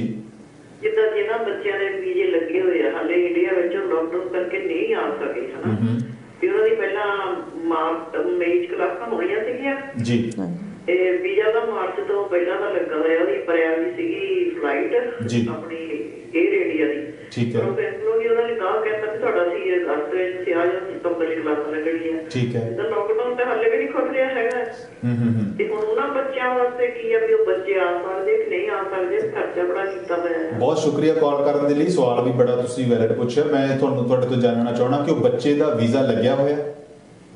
ਹਾਂਜੀ ਉਹਦਾ ਵੀਜ਼ਾ ਲੱਗਾ ਹੈ, ਉਹਦਾ ਵੀਜ਼ਾ ਤਾਂ ਮਾਰਚ ਤੋਂ ਪਹਿਲਾਂ ਦਾ ਲੱਗਾ ਹੋਇਆ, ਔਰ ਆਨਲਾਈਨ ਸਟੱਡੀ ਕਰ ਰਿਹਾ ਉਹ। ਔਰ ਜੇ ਤੁਸੀਂ ਦੱਸਣਾ ਚਾਹੋ ਤਾਂ ਆਪਣਾ ਇਹ ਵੀ ਦੱਸੋ ਕਿ ਵੀ ਉਹ ਕਿਹੜੇ ਕਾਲਜ ਦੇ ਵਿੱਚ ਸਟੱਡੀ ਆਪਣੀ ਕਰ ਰਿਹਾ ਹੈ। ਉਹ ਜਿਹੜਾ ਕਿ ਐਲਐਨਡੀ ਕਾਲਜ ਤੇ ਉਹਨੇ ਬੀਐਸਸੀ ਨਰਸਿੰਗ ਕੀਤੀ ਹੋਈ ਆ, ਅੱਛਾ ਜੀ, 4 ਸਾਲ ਦੀ ਜੀ, ਤੇ ਉਹਨੇ ਆਉਣਾ ਸੀਗਾ ਇਸ ਬੇਸ ਤੇ ਆਉਣਾ ਸੀਗਾ ਸਟੱਡੀ ਤੇ, ਉਹਦਾ ਵੀਜ਼ਾ ਲੱਗਾ ਹੈ। ਉਹਦੀ ਮਈ ਚ ਕਲਾਸਾਂ ਸੀ, ਉਹਨੇ 13 ਅਪ੍ਰੈਲ ਦੀ ਉਹਦੀ ਫਲਾਈਟ ਸੀਗੀ ਜੀ, ਜਿਸ ਦਾ ਫਲਾਈਟਾਂ ਸਾਡੀਆਂ ਬੰਦ ਹੋ ਗਈਆਂ, ਮੁੜ ਕੇ ਉਹਨਾਂ ਨੇ ਉਹਦੀ ਕਰਤੀ ਅਗਸਤ ਵਿੱਚ ਦੀ ਕਰਤੀ ਕਿ ਤੁਹਾਡੀ ਗੱਲ ਸਤੰਬਰ ਚ ਲੱਗਣੀ ਹੈ, ਕਾਲਜ ਲੀਵ ਵਿੱਚ ਰਹੇ ਸੀ, ਹਾਲੇ ਤੱਕ ਤਾਂ ਕੁਝ ਵੀ ਨਹੀਂ ਬਣਿਆ। ਮੈਂ ਕਰਕੇ ਪੁੱਛਿਆ ਸੀ ਇੰਡੀਆ ਵਿੱਚ ਤੋਂ ਫਰਦਰ ਕੀ ਬਣਿਆ, ਕਹਿੰਦੇ ਆਨਲਾਈਨ ਕਲਾਸਾਂ, ਤੇ ਆਨਲਾਈਨ ਉੱਥੇ ਇੰਡੀਆ ਚ ਕਿੱਦਾਂ ਕਲਾਸਾਂ ਲੱਗਣੀਆਂ, ਉਹਨਾਂ ਬੱਚਿਆਂ ਦਾ ਕੋਈ ਹੁਣ ਕੋਈ ਭਵਿੱਖ ਹੈ ਨਹੀਂ ਕਿ ਉਹ ਆ ਸਕਦੇ ਕਿ ਨਹੀਂ ਆਉਂਦੇ, ਜਾਂ ਉਹਨਾਂ ਦਾ ਵੀਜ਼ਾ ਐਕਸਟੈਂਡ ਕਰਨਗੇ ਕੀ ਕਰਨਗੇ, ਕਿਉਂਕਿ ਫੀਸਾਂ ਬੜੀਆਂ ਭਰੀਆਂ ਹੋਈਆਂ ਆ ਜੀ। ਬਹੁਤ ਸ਼ੁਕਰੀਆ ਕਾਲ ਕਰਨ ਦੇ ਲਈ, ਔਰ ਤੁਸੀਂ ਆਫ ਦੀ ਏਅਰ ਜਿਹੜੇ ਸਵਾਲ ਪੁੱਛੇ ਨੇ ਉਹਨਾਂ ਦਾ ਜਵਾਬ ਤੁਸੀਂ ਮੇਘਨਾ ਜੀ ਤੋਂ ਜਾਣ ਲਓ। ਔਰ ਜੇ ਅਗਰ ਤੁਸੀਂ ਉਸ ਤੋਂ ਬਾਅਦ ਵੀ ਕੋਈ ਜਾਣਕਾਰੀ ਲੈਣੀ ਚਾਹੁੰਦੇ ਆ ਨਾ, ਕਿਉਂਕਿ ਕਈ ਵਾਰੀ ਸਾਡੇ ਕੋਲੇ ਪ੍ਰੋਗਰਾਮ ਦੇ ਵਿੱਚ ਜਿਹੜਾ ਸਮਾਂ ਸੀਮਤ ਹੁੰਦਾ, ਤਾਂ ਪ੍ਰੋਗਰਾਮ ਤੋਂ ਬਾਅਦ ਵੀ ਤੁਸੀਂ ਮੇਘਨਾ ਜੀ ਦੇ ਨਾਲ ਸਿੱਧਾ ਸੰਪਰਕ ਕਰ ਸਕਦੇ ਆ। ਪ੍ਰੋਗਰਾਮ ਦੇ ਦੌਰਾਨ ਨੰਬਰ ਇੱਕ ਦੋ ਵਾਰੀ ਅਨਾਉਂਸ ਕਰਨਗੇ, ਤੁਸੀਂ ਨੋਟ ਕਰ ਦੇਣਾ। ਸ਼ੁਕਰੀਆ ਕਾਲ ਕਰਨ ਜੀ। ਬਿਲਕੁਲ ਉਹਨਾਂ ਦਾ ਇਹ ਸਵਾਲ ਹੈ ਨਾ ਜਿਹੜਾ ਉਹ ਹਰੇਕ ਬੱਚੇ ਦੇ ਪੇਰੈਂਟਸ ਦਾ ਔਰ ਰਿਸ਼ਤੇਦਾਰ ਦਾ ਸਵਾਲ ਹੈ, ਬੱਚਿਆਂ ਦਾ ਤਾਂ ਹੈ ਹੀ ਹੈ। ਹਾਂਜੀ ਹਾਂਜੀ, ਉਹਦੇ ਬਾਰੇ ਜ਼ਰੂਰ ਜਵਾਬ ਦਿਓ। ਦੇਖੋ ਉਹਨਾਂ ਨੂੰ ਜਿਸ ਤਰ੍ਹਾਂ ਨੇ ਦੱਸਿਆ ਕਿ ਜੇ ਮਈ ਵਿੱਚ ਉਹਦੇ ਕਲਾਸਿਸ ਸ਼ੁਰੂ ਹੋਣੇ ਸੀਗੀਆਂ, ਤੇ ਕਾਲਜ ਨੇ ਕੋਈ ਨਾ ਕੋਈ ਲੈਟਰ ਦੇ ਕੇ ਹੁਣ ਜਿਸ ਤਰ੍ਹਾਂ ਕਿਹਾ ਕਿ ਸਪਟੈਂਬਰ ਸ਼ੁਰੂ ਹੋ ਜਾਣਗੀਆਂ, ਕਾਲਜ ਨੇ ਸਾਰੀਆਂ ਜਿਹੜੀ ਕਲਾਸਿਸ ਨੇ ਉਹ ਸਪਟੈਂਬਰ ਤੱਕ ਜਾਂ ਅਗਸਤ 31 ਤੱਕ ਸਪਟੈਂਬਰ ਤੱਕ ਸਟਾਰਟ ਕਰਨਾ ਦੱਸ ਦਿੱਤਾ ਹੋਇਆ ਵੇ। ਹੁਣ ਉਹਦੇ ਵਿੱਚ ਹੈ ਜਿਸ ਤਰ੍ਹਾਂ ਰੂਲ ਹੈਗਾ ਵੇ ਕਿ ਤੁਸੀਂ ਜਦੋਂ ਇੱਥੇ ਆਣਾ ਵੇ ਤੁਹਾਨੂੰ ਇੱਕ ਲੈਟਰ ਚਾਹੀਦੀ ਹੈ, ਠੀਕ ਹੈ ਨਾ, ਕੋਈ ਰੀਜ਼ਨ ਚਾਹੀਦਾ ਇੱਥੇ ਆने वास्ते, तद ही होएगा। और ये हुण तुसीं ये चीज़ ध्यान रखो, उन्होंने मैं ये गल कहांगी इसका ध्यान रखन कि जिहड़ी अज न्यूज़ आई है मिनिस्टर दी, और ये चीज़ ऑलरेडी मिनिस्ट्री तक पहुंच चुकी हुई है, वो चाह रहे हैं कि इस चीज़ नूं रिजोल्व किया जाए। वेरी रिसेंटली मैं कहनी लॉन्ग वीकेंड आ रहा है, हुण हो जाए या हफ्ते 10 तक हो जाए, लेकिन इन्हां दी क्लास जिहड़ा शुरू हो जाएगा। ऑनलाइन क्लासेस उन्होंने को बच्चे ਨੂੰ ਕਿ ਡੈਫੀਨੇਟਲੀ ਸਟਾਰਟ ਕਰ ਦੇਣ ਜਿਸ ਤਰ੍ਹਾਂ ਕਾਲਜ ਤੋਂ ਡਿਟੇਲਸ ਜਾਂਦੀਆਂ ਨੇ। ਔਰ ਇੱਕ ਗੱਲ ਮੇਰਾ ਜਿਵੇਂ ਪਹਿਲਾਂ ਆਪਾਂ ਜ਼ਿਕਰ ਕੀਤਾ ਸੀ ਕਿ ਇਹ ਬੱਚੇ ਕੋਲੇ ਜਿਹੜੇ ਕਾਲਜ ਨੇ ਉਹ ਜਿਨ ਦੱਸਿਆ ਕਿ ਬੱਚੇ ਕੋਲੇ ਵੀਜ਼ਾ ਹੈ, ਸਟੱਡੀ ਵੀਜ਼ਾ ਹੈ, ਇਹਦਾ ਮਤਲਬ ਵੀ ਆਨਲਾਈਨ ਲਾਈ ਗਈ ਕਲਾਸ ਜਿਹੜੀ ਉਹਦੀ ਵੈਲਿਡ ਹੈ ਔਰ ਉਹ ਕਾਊਂਟ ਕੀਤੀ ਜਾਏਗੀ। ਬਿਲਕੁਲ ਕੀਤੀ ਜਾਏਗੀ। ਔਰ ਜਿਸ ਤਰ੍ਹਾਂ ਦੱਸਿਆ ਕਿ ਉਹਨੇ ਨਰਸਿੰਗ ਦਾ ਕੀਤਾ ਹੋਇਆ ਵੇ, ਜੋ ਇੱਥੇ ਆ ਕੇ ਸਟੱਡੀ ਆਪਣਾ ਹੈਲਥ ਵਾਈਜ਼ ਕਰ ਰਿਹਾ ਹੈ ਔਰ ਇੱਥੇ ਆ ਕੇ ਉਹਦੀ ਜ਼ਰੂਰਤ ਹੈ ਰਾਈਟ ਵੇ ਕਾਲਜ ਸਟਾਰਟ ਹੋਣ, ਕਾਲਜ ਵਿੱਚ ਜਾਣੇ ਦੀ, ਕੋਈ ਲੈਬੋਰੇਟਰੀ ਦਾ ਕੰਮ ਹੈ, ਕੋਈ ਟੈਕਨੀਸ਼ੀਅਨ ਦਾ ਕੰਮ ਹੈ, ਮਤਲਬ ਜੋ ਕਾਲਜ ਕਹਿ ਰਿਹਾ ਕਿ ਤੁਹਾਨੂੰ ਇੱਥੇ ਆਣਾ ਹੀ ਪਏਗਾ, ਕਾਲਜ ਇਹ ਲੈਟਰ ਜ਼ਰੂਰ ਦਿੰਦਾ ਹੈ, ਤੁਸੀਂ ਇਹ ਦਿਖਾ ਕੇ ਆਪਣੀ ਟਿਕਟ ਲੈ ਕੇ ਇੱਥੇ ਆ ਸਕਦੇ ਹੋ। ਕਿਉਂਕਿ ਵੇਖਿਆ ਜਾਵੇ ਤਾਂ ਉਹ ਐਸੈਂਸ਼ੀਅਲ ਜਿਹੜੇ ਇਟ ਇਜ਼ ਐਸੈਂਸ਼ੀਅਲ ਦੈਨ ਉਹਦੇ ਵਿੱਚ ਇਹ ਬਿਲਕੁਲ। तो फिर भी मैं दर्शकों ਨੂੰ ਦੱਸ ਦਵਾਂ ਕਿ ਜੇ ਕਿਸੇ ਕਿਸਮ ਦਾ ਤੁਹਾਡਾ ਸਵਾਲ ਹੋਇਆ 905 790 9099 ਇਹ ਸਟੂਡੀਓ ਦਾ ਨੰਬਰ ਹੈ। ਔਰ ਜੇ ਤੁਸੀਂ ਬਾਅਦ ਦੇ ਵਿੱਚ ਵੀ ਸਵਾਲ ਕਰਨਾ ਚਾਹੁੰਦੇ ਆ, ਕੋਈ ਕੰਸਰਨ ਹੈ ਤੁਹਾਡਾ, ਤਾਂ ਤੁਸੀਂ ਮੇਘਨਾ ਜੀ ਦੇ ਨਾਲ ਉਹਨਾਂ ਦੇ ਡਾਇਰੈਕਟ ਫੋਨ ਨੰਬਰ ਤੇ ਤੁਸੀਂ ਗੱਲ ਕਰ ਸਕਦੇ। ਮੇਘਨਾ ਜੀ ਨੰਬਰ ਆਪਣਾ ਅਨਾਉਂਸ ਕਰ ਦਿਓ। ਹਾਂਜੀ 289801 5048 299 801 5048 जी। बहुत बहुत शुक्रिया। 299 ठीक बोले ना जी बिल्कुल ठीक है क्योंकि है ना इतों दे पढ़े लिखे आजकल वो 89 वाला ही रहता है क्योंकि 69 79 89 इन्हां दी कंफ्यूजन रहंदी है। सो एक छोटी जी ब्रेक ले लईए और उस तो बाद ਜਿਹੜੀਆਂ ਹੋਰ ਕਨਫਿਊਜ਼ਨ ਹੈ ਦਰਸ਼ਕਾਂ ਦੀਆਂ ਵੀ ਦੂਰ ਕਰੀਏ। ਸੋ ਛੋਟੀ ਜੀ ਬ੍ਰੇਕ ਤੋਂ ਬਾਅਦ ਜਲਦ ਹਾਜ਼ਰ ਹੋਣੇ ਆ। ਇਉਂ ਗਏ ਔਰ ਇਉਂ ਆਏ। ਧੰਨਵਾਦ। ਚਾਹੇ 7 ਸਮੁੰਦਰ ਪਾਰ ਦੀ ਹੋਵੇ ਖਬਰ, ਚਾਹੇ ਕਿਸੇ ਵੀ ਸਰਕਾਰ ਦੀ ਹੋਵੇ ਖਬਰ, ਹਰ ਸ਼ੈ ਤੱਕ ਜਾਂਦੇ ਹਾਂ, ਹਰ ਖਬਰ ਦੀ ਤਹਿ ਤੱਕ ਜਾਂਦੇ ਹਾਂ। ਪੰਜਾਬ ਦੀ ਟੀਸ, ਪੰਜਾਬ ਦਾ ਦਰਦ ਵੀ ਖੋਲ ਸੁਣਾਉਂਦੇ ਹਾਂ। ਹਰ ਖਬਰ ਦੀ ਲੈਂਦੇ ਹਾਂ ਖਬਰ। ਪ੍ਰੋਗਰਾਮ ਖਬਰਾਂ ਦੀ ਖਬਰ ਵਿੱਚ। मेरे नाल जानी कि दीपक शर्मा चनाथल नाल शामी 8:30 बजे सोमवार तो शुक्रवार तक देखना ना भुलना खबरां दी खबर। कि तुसी भी लभ रहे हो प्रॉपर्टी तां अज ही संपर्क करो सुनील गर्ग नूं जो कि विनिपेग मैनीटोबा विच बायर्स ते सैलर्स नाल हर प्राइस पॉइंट ते करदे ने काम। चाहे बायर्स लई मल्टीपल ऑफर सिचुएशन होवे या सैलर्स लई वधिया मुल ते गलबात करना, सुनील गर्ग प्रोवाइड करवाउंदे ने क्लाइंट्स नूं हर सिचुएशन विच फायदेमंद deal, simplified process and hassle free experience. यही चीज बनाउंदी है सुनील गर्ग नूं बाकियां नालों वख। Full MLS listings, strong online presence, open houses until sold, negotiable commission. Property कोई भी होवे, residential building, commercial spaces, hotels, gas stations, motels and many more. अपनी ड्रीम प्रॉपर्टी लैण लई अज ही संपर्क करो सुनील गर्ग नूं 2042920177 ते। सुखबीर दे पैसिਆਂ वाले ट्रक कि कैप्टन दी सच्चियां किते पक ठक किथे पए ने मोदी दे 15 लाख। पप्पू होएगा पास जां फिर कटेगी नक। संगरूर वाला मान ते ठोको ताली वाला सिद्धू किवें तोड़दे ने विरोधियां दे लक।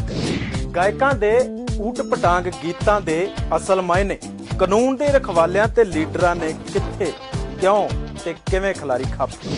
समाज च वापरदे हर मसले दी उधेड़ांगे परत ते करांगे टीका टिप्पणी अपने उल्ट पुल्ट नजरिए दे नाल। साडे खास प्रोग्राम उल्ट पुल्ट च देखना ना भुलना मंडे टू फ्राइडे राती 10 बजे only on Vision Punjab TV.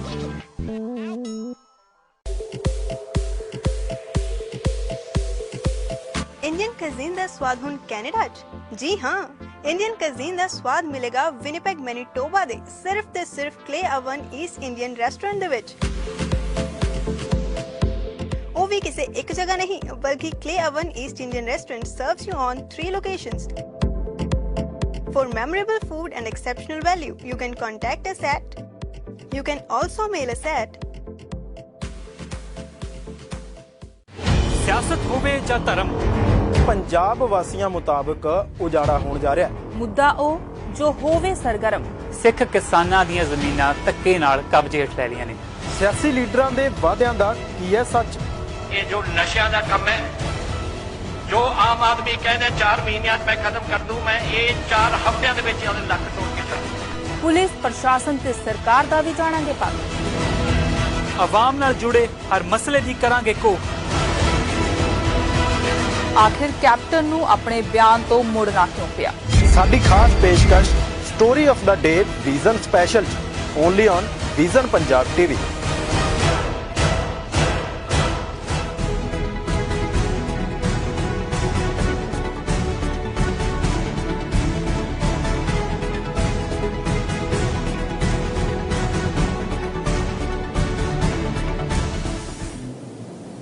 Break तो बाद फिर तो ਤੁਹਾਡਾ ਸਵਾਗਤ ਹੈ ਤੇ ਤੁਸੀਂ ਦੇਖ ਰਹੇ ਹੋ ਵਿਜ਼ਨ ਪ੍ਰਾਈਮ ਟਾਈਮ ਸ਼ੋ। ਸੋਮਵਾਰ ਤੋਂ ਲੈ ਕੇ ਵੀਰਵਾਰ ਵਾਲੇ ਦਿਨ ਤੱਕ ਤੁਹਾਡੀ ਸੇਵਾ 'ਚ ਅਸੀਂ ਹਾਜ਼ਰ ਹੁੰਨੇ ਆ ਔਰ ਇਸ ਪ੍ਰੋਗਰਾਮ ਦਾ ਜੋ ਸਮਾਂ ਹੁੰਦਾ ਹੈ ਉਹ 7 ਤੋਂ 8 ਹੋਇਆ ਕਰਦਾ ਔਰ ਜੇ ਕੋਈ ਸਵਾਲ ਪ੍ਰੋਗਰਾਮ ਦੇ ਦੌਰਾਨ ਕੋਈ ਵੀ ਵਿਸ਼ਾ ਹੋਵੇ, ਕੋਈ ਵੀ ਮਹਿਮਾਨ ਹੋਵੇ, ਪ੍ਰੋਗਰਾਮ ਦੇ ਦੌਰਾਨ ਕੋਈ ਸਵਾਲ ਜਾਂ ਕੋਈ ਸੁਝਾਅ ਦੇਣਾ ਚਾਹੁੰਦੇ ਆ ਜਾਂ ਕੋਈ ਤੁਹਾਡਾ ਕੋਈ ਕੰਸਰਨ ਹੈ ਜਾਂ ਤੁਹਾਡੇ ਕੋਲ ਕੋਈ ਜਾਣਕਾਰੀ ਹੈ ਜਿਹੜੀ ਲੋਕਾਂ ਤੱਕ ਪਹੁੰਚਦੀ ਕਰਨੀ ਚਾਹੁੰਦੇ ਆ ਤਾਂ ਤੁਸੀਂ 905-790-9099 ਦੇ ਉੱਪਰ ਕਾਲ ਕਰਨੀ ਹੈ ਔਰ ਕਿਸੇ ਵੀ ਸਾਡੇ ਗੈਸਟ ਦਾ ਜਾਂ ਜਿਹੜੇ ਵੀ ਸਾਡੇ ਮਹਿਮਾਨ ਆਉਂਦੇ ਨੇ ਤੁਹਾਡੇ ਰੂਬਰੂ ਕਰਦੇ ਆ ਉਹਨਾਂ ਦਾ ਨੰਬਰ ਵੀ ਜੇਕਰ ਤੁਹਾਨੂੰ ਚਾਹੀਦਾ ਹੋਵੇ ਪ੍ਰੋਗਰਾਮ ਤੋਂ ਬਾਅਦ ਤਾਂ 905-790-9099 ਦੇ ਉੱਪਰ ਕਾਲ ਕਰਕੇ ਤੁਸੀਂ ਕਿਸੇ ਵੀ ਗੈਸਟ ਦਾ ਕਿਸੇ ਵੀ ਮਹਿਮਾਨ ਦਾ ਨੰਬਰ ਲੈ ਸਕਦੇ ਆ ਤਾਂ ਕਿ ਤੁਹਾਡੀ ਹੈਲਪ ਹੋ ਸਕੇ। ਔਰ ਜਦੋਂ ਵੀ ਤੁਸੀਂ ਕਿਸੇ ਮਹਿਮਾਨ ਨੂੰ ਕਾਲ ਕਰੋ ਤਾਂ ਜ਼ਰੂਰ ਵਿਜ਼ਨ ਪੰਜਾਬ ਟੀਵੀ ਦਾ ਹਵਾਲਾ ਦੇਣਾ ਤਾਂ ਕਿ ਤੁਹਾਡੀ ਹੈਲਪ ਹੋਰ ਵੀ ਦੁੱਗਣੀ ਹੋ ਸਕੇ।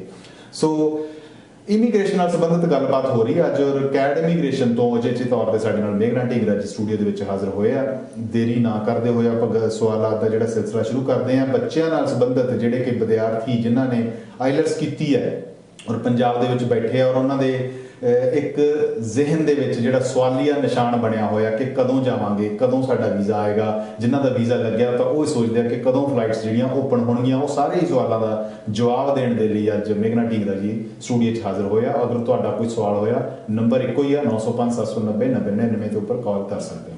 ਸੋ ਇੱਕ ਵਾਰੀ ਫਿਰ ਤੋਂ ਤੁਹਾਡਾ ਸਵਾਗਤ ਹੈ ਜੀ। ਥੈਂਕ ਯੂ ਜੀ। ਸੋ ਮੇਘਨਾ ਜੀ, ਆਪਾਂ ਦੇਰੀ ਨਾ ਕਰੀਏ, ਥੋੜਾ ਸੰਖੇਪ ਦੇ ਵਿੱਚ ਰੱਖ ਕੇ ਜਿਹੜੀ ਜਾਣਕਾਰੀ ਆ ਉਹ ਹੋਰ ਵੀ ਬਿਹਤਰ ਤਰੀਕੇ ਦੇ ਨਾਲ ਦਰਸ਼ਕਾਂ ਤੱਕ ਪਹੁੰਚਾ ਦਈਏ। ਠੀਕ ਹੈ। ਕੁਝ ਬੱਚਿਆਂ ਨੇ ਜਿਵੇਂ ਸਟੱਡੀ ਵੀਜ਼ਾ ਆਇਆ ਹੋਇਆ, ਸਾਰਾ ਕੁਝ ਹੈ ਤਾਂ, ਪਰ ਲੇਕਿਨ ਜਦੋਂ ਕਾਲਜ ਨੇ ਉਹਨਾਂ ਨੂੰ ਆਫਰ ਲੈਟਰ ਵੀ ਭੇਜਦੀ ਕਿ ਤੁਸੀਂ ਸਾਡੇ ਵੱਲੋਂ ਅਪਰੂਵ ਹੈ ਔਰ ਤੁਹਾਨੂੰ ਅਸੀਂ ਕਹਿੰਦੇ ਆ ਕਿ ਤੁਸੀਂ ਆਨਲਾਈਨ ਸਟੱਡੀ ਕਰੋ, ਲੇਕਿਨ ਉਹ ਕੁਝ ਇਹ ਵੀ ਸੁਣਨ ਚ ਆਇਆ ਕਿ ਉੱਥੇ ਆਨਲਾਈਨ ਸਟੱਡੀ ਕਰਨ ਦੇ ਲਈ ਰਾਜੀ ਨਹੀਂ ਕਿ ਵੀ ਅਸੀਂ ਨਹੀਂ ਇਸ ਆਨਲਾਈਨ ਸਟੱਡੀ ਕਰਨੀ, ਔਰ ਰੀਜ਼ਨ ਤੁਸੀਂ ਦੱਸ ਹੀ ਦਿੱਤਾ ਕਿ ਵੀ ਇੰਟਰਨੈਟ ਦਾ ਰੀਜ਼ਨ ਹੋ ਗਿਆ, ਡਿਵਾਈਸਿਸ ਦਾ ਰੀਜ਼ਨ ਹੋ ਗਿਆ, ਬਹੁਤ ਹੋਰ ਵੀ ਸਰਕਮਸਟੈਂਸਸ ਹੋ ਸਕਦੇ ਆ, ਲੇਕਿਨ ਕਈ ਵਾਰੀ ਨਾ ਵੀ ਰੀਜ਼ਨ ਹੁੰਦੇ ਹੋਏ ਤਾਂ ਵੀ ਉਹਨਾਂ ਦੇ ਜ਼ਿਹਨ 'ਚ ਹੈਗਾ ਵੀ ਕੈਨੇਡਾ ਤਾਂ ਗਏ ਨਹੀਂ ਸਟੱਡੀ ਕਿਉਂ ਇੱਥੇ।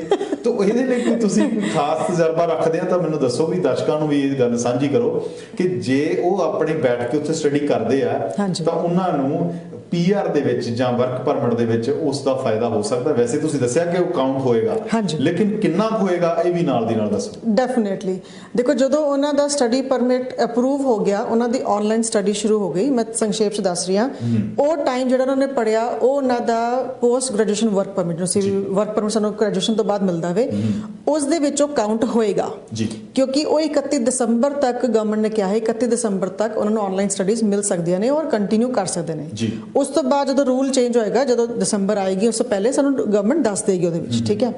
ਹੁਣ ਕਈ ਵਾਰੀ ਇਹ ਸਿਚੁਏਸ਼ਨਸ ਹੁੰਦੀਆਂ, ਔਰ ਪਹਿਲੀ ਗੱਲ ਕਿ ਇਹ ਬੱਚੇ ਕਰ ਰਹੇ ਨੇ, ਐਸੀ ਗੱਲ ਨਹੀਂ ਹੈ।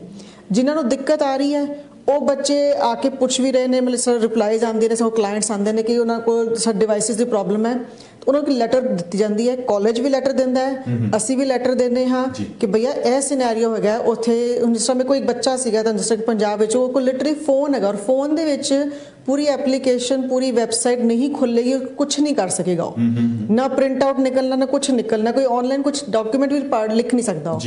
ਉਹਦੇ ਵਾਸਤੇ ਇਹ ਦਿੱਕਤ ਸੀ ਕਿ ਉਹ ਨਹੀਂ ਕਰ ਸਕਦਾ। ਲੈਪਟਾਪ ਵਿੱਚ ਵੀ ਕਿਤਨਾ ਕਰ ਲੇਗਾ, ਟੈਥਰਿੰਗ ਕਰ ਕਰਕੇ ਵੀ ਉਹਦਾ ਵੀ ਮੋਟਾ ਬਿੱਲ ਬਣ ਜਾਂਦਾ, ਠੀਕ ਹੈ ਨਾ।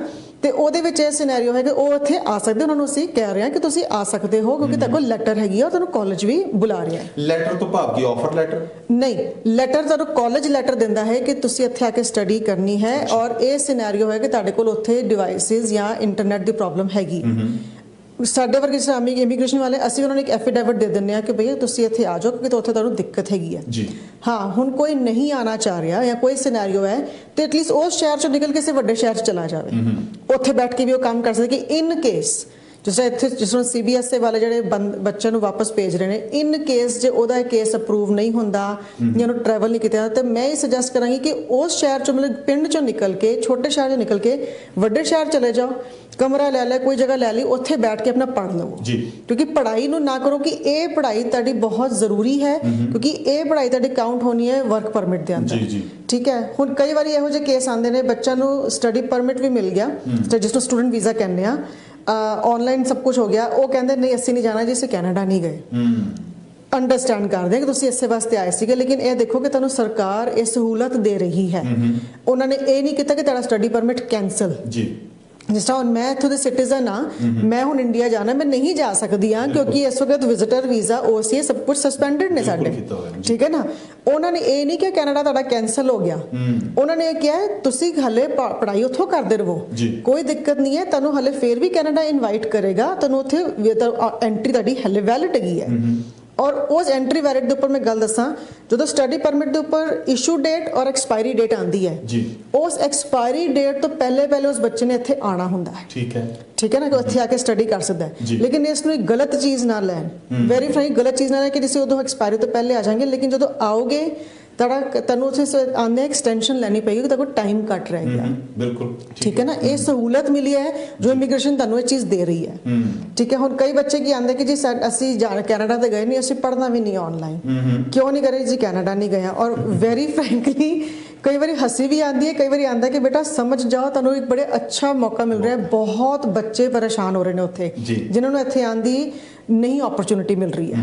लोग परेशान होने, आइल्स नंबर नहीं आ रहे या कॉलेज विच नंबर नहीं आ रहे या ग्रेड्स थोड़े सीगे +1 +2 विच या ग्रेजुएशन च नंबर सीगे तां कॉलेजेस नहीं ले रहे, प्राइवेट कॉलेज जाना पै रहा है। जे तुहानू ये ऑप्शन मिली है अपनी स्टडी कर लो क्योंकि ਇਹਦੇ ਨਾਲ ਤੁਹਾਨੂੰ ਮਿਲਣਾ ਵਰਕ ਪਰਮਿਟ ਔਰ ਵਰਕ ਪਰਮਿਟ ਤੋਂ ਬਾਅਦ ਮਿਲਣਾ ਤੁਹਾਨੂੰ ਸਿੱਧਾ PR। ਔਰ ਬੇਸ਼ੱਕ ਤੁਸੀਂ ਇੰਡੀਆ 'ਚ ਬੈਠੇ ਆ ਵੀ ਉਹ ਹੋ ਜਾਏਗਾ ਜਦ ਤੱਕ ਤੁਹਾਡੇ ਕੋਲ ਜਦ ਤੱਕ ਐਸ ਪਰ ਦਾ ਗਵਰਨਮੈਂਟ ਰੂਲਸ ਦੇ ਹਿਸਾਬ ਨਾਲ ਤੁਸੀਂ ਉਹਨਾਂ ਦੇ ਹਿਸਾਬ ਨਾਲ ਚੱਲੀ ਜਾ ਰਹੇ ਹੋ। ਸਰਕਾਰ ਤੁਹਾਨੂੰ ਹੱਲੇ ਵੀ ਤੁਹਾਨੂੰ ਆਪਸ਼ਨ ਦੇ ਰਹੀ ਕਿ ਤੁਸੀਂ ਇੱਥੇ ਆ ਸਕਦੇ ਹੋ ਹੱਲੇ।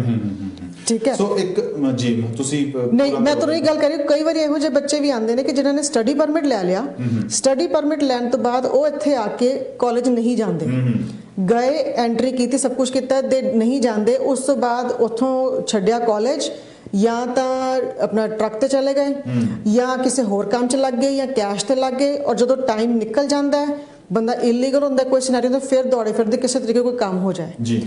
खुद सोचो तुसी इतने पैसे लगाकर एक एप्लीकेशन लगा के फीस भर के तुसी कॉलेज दी लित्ती है, स्टडी वीज़ा लिता है, तुसी इत्थे आए हो, उसनू कहते ना ओदी रिस्पेक्ट करो उस चीज़ जी बिल्कुल डेफिनेटली तुहानू बड़ा अच्छा मौका मिलिया और सुनहरी मौका इहनू कह सकते हैं, बहुत सुनहरी मौका है। कई इत्थों दे विजिटर्स इत्थे आंदे ने परेशान हो जाते हैं कि उन्होंने कोई काम नहीं होंदा, जिस तरह साडा नैक्सट काम LMIA दा हैगा, we can talk about that, लेकिन बहुत परेशान तुहानू इहो जिहा सुनहरी मौका मिलिया कि तुहानू कल नहीं है, तुहाडा गैप नहीं है, तुहानू एजुकेशन दा टाइम मिल रहा है, एजुकेशन पढ़ के उम्र भी तुहाडी ठीक ठीक है कि तुसीं सैटल होण दे पूरे चांसेस है। बिल्कुल हुण विजिटर वीजे वालियां दी गल करिए, कुछ जिहड़े विजिटर वीजे वाले इत्थे फसे होए आ, जिहड़े कि कोविड तो पहला आए सी और गवर्नमेंट ने एक्सटेंशन देण दा वादा कीता सी और दित्ती भी है, बैठे आ, सेफ है, सारा कुछ ठीक चल रहा। हां जी, कुछ ਜਿਹੜੇ ਇਸ ਤਰ੍ਹਾਂ ਦੇ ਵਿਜ਼ਟਰ ਇੱਥੇ ਆਉਂਦੇ ਆ, ਉਹਨਾਂ ਦਾ ਕਿਤੇ ਧਿਆਨ ਬਣਦਾ ਹੈ ਵੀ ਇੱਥੇ ਪੜ੍ਹ ਲਈਏ, ਸਟੱਡੀ ਕਰ ਲਈਏ, ਕਿ ਉਹਨਾਂ ਦਾ ਵਿਜ਼ਟਰ ਵੀਜ਼ਾ ਸਟੱਡੀ ਪਰਮਿਟ ਦੇ ਵਿੱਚ, ਸਟੱਡੀ ਵੀਜ਼ੇ ਦੇ ਵਿੱਚ ਕਨਵਰਟ ਹੋ ਸਕਦਾ? ਹਾਂਜੀ, ਹੋ ਸਕਦਾ ਉਹਦੇ ਵਿੱਚ ਜੀ। ਉਹਦੇ ਲਈ ਥੋੜਾ ਜਿਹਾ ਕੋਈ ਸੰਖੇਪ ਦੇ ਵਿੱਚ ਜਾਣਕਾਰੀ ਠੀਕ ਹੈ। ਉਹਦੇ ਵਿੱਚ ਮੈਂ ਜ਼ਿਆਦਾ ਸੰਖੇਪ ਚ ਗੱਲ ਨਹੀਂ ਕਰਾਂਗੀ ਇੱਥੇ, ਉਹ ਕੇਸ ਬਾਈ ਕੇਸ ਗੱਲ ਹੁੰਦੀ ਵੈਰੀ ਫ੍ਰੈਂਕਲੀ, ਲੇਕਿਨ ਉਹ ਕੰਮ ਹੋ ਸਕਦਾ ਹੈ ਜਦੋਂ ਸਾਡੇ ਇੱਥੇ ਬੈਠੇ ਹੁਣ ਜਿਹੜੇ ਵਿਜ਼ਟਰ ਆਏ ਵਿੱਚ ਬੈਠੇ ਆ, ਜੇ ਉਹਨਾਂ ਦਾ ਹੁਣ ਜਿਵੇਂ ਦੇਖੋ ਸਾਰੇ ਕਾਲਜਸ ਨੇ ਜਿਹੜੀਆਂ ਆਫਰ ਲੈਟਰਸ ਆ ਕਿਤੇ ਨਾ ਕਿਤੇ ਸਾਰੀਆਂ ਫ੍ਰੀ ਕਰਤੀਆਂ, ਅੱਗੇ ਫੀਸ ਹੁੰਦੀ ਸੀ, ਔਰ ਹੁਣ ਆਫਰ ਲੈਟਰ ਦੀ ਕੋਈ ਫੀਸ ਨਹੀਂ ਲੈ ਰਹੇ, ਤੇ ਮੈਨੂੰ ਇਹ ਲੱਗਦਾ ਵੀ ਕੋਈ ਮੇਰੇ ਵਰਗਾ ਕੋਈ ਵਿਜ਼ਟਰ ਆਇਆ ਬੈਠਾ ਤੇ ਉਹਦਾ ਧਿਆਨ ਬਣ ਜੇ ਫਿਰ ਚੱਲ ਪਿੱਛੋਂ ਪੈਸੇ ਮੰਗਾ ਕੇ ਤੇ ਸਟੱਡੀ ਵੀਜ਼ਾ ਹੀ ਲੈ ਲਈਏ। ਦੇਖੋ 6 ਮਹੀਨੇ ਤੋਂ ਘੱਟ ਦਾ ਕੋਰਸ ਤੋਂ ਕਦੀ ਵੀ ਕਰ ਸਕਦੇ ਨੇ, ਤੇ ਉਹ ਮੰਨਿਆ ਜਾਏਗਾ ਫਿਰ ਵਰਕ ਪਰਮਿਟ ਦੇ ਲਈ? ਨਹੀਂ, ਉਹ 10 ਪਰਸਨਲ ਸਟੱਡੀ ਵਾਸਤੇ ਹੈ ਕਿ ਤੁਸੀਂ ਆਪਣੀ ਐਜੂਕੇਸ਼ਨ ਵਧਾਉਣ ਲਈ ਕਰ ਲਿੱਤਾ, ਉਹ ਤੁਹਾਡੀ ਡਿਗਰੀ ਹੋ ਜਾਏਗੀ, ਉਹਨੂੰ ਤੁਸੀਂ ਕੈਨੇਡੀਅਨ ਐਜੂਕੇਸ਼ਨ ਮੰਗ ਰਹੇ ਹੋ, ਤੁਹਾਡੀ ਪਰਸਨਲ ਡਿਗਰੀ ਹੋ ਜਾਏਗੀ।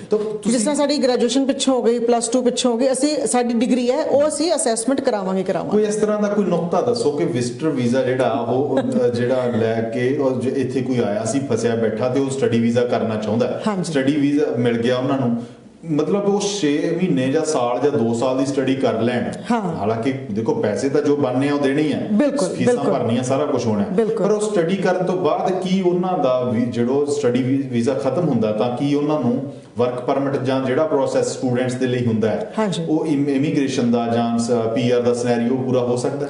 ਹਾਂ, ਜੇ ਵਿਜ਼ਿਟਰ ਤਾਂ ਹੈਗਾ ਉਹਨਾਂ ਨੂੰ ਸਟੱਡੀ ਪਰਮਿਟ ਮਿਲ ਜਾਂਦਾ ਵੇ ਤਾਂ ਉਹ ਸਟੱਡੀ ਪਰਮਿਟ ਵਾਲੇ ਉਸ ਸਟੂਡੈਂਟ ਵਾਲੇ ਲੈਵਲ 'ਚ ਆ ਗਏ। ਅੱਛਾ, ਉਹ ਸੇਮ ਲੈਵਲ ਹੋ ਬਿਲਕੁਲ ਆ ਗਏ, ਉਹਨਾਂ ਨੇ ਆਪਣਾ ਕੋਰਸ ਕਰਨਾ ਹੈ, ਆਪਣਾ ਕੋਰਸ ਖਤਮ ਕੀਤਾ, ਵਰਕ ਪਰਮਿਟ ਮਿਲੇਗਾ ਔਰ PR ਦੇ ਆਪਸ਼ਨ ਤੇ ਉਹ ਜਾ ਸਕਦਾ। ਔਰ ਏਜ ਦਾ ਕੋਈ ਫੈਕਟਰ ਹੁੰਦਾ ਇਹਦੇ ਵਿੱਚ?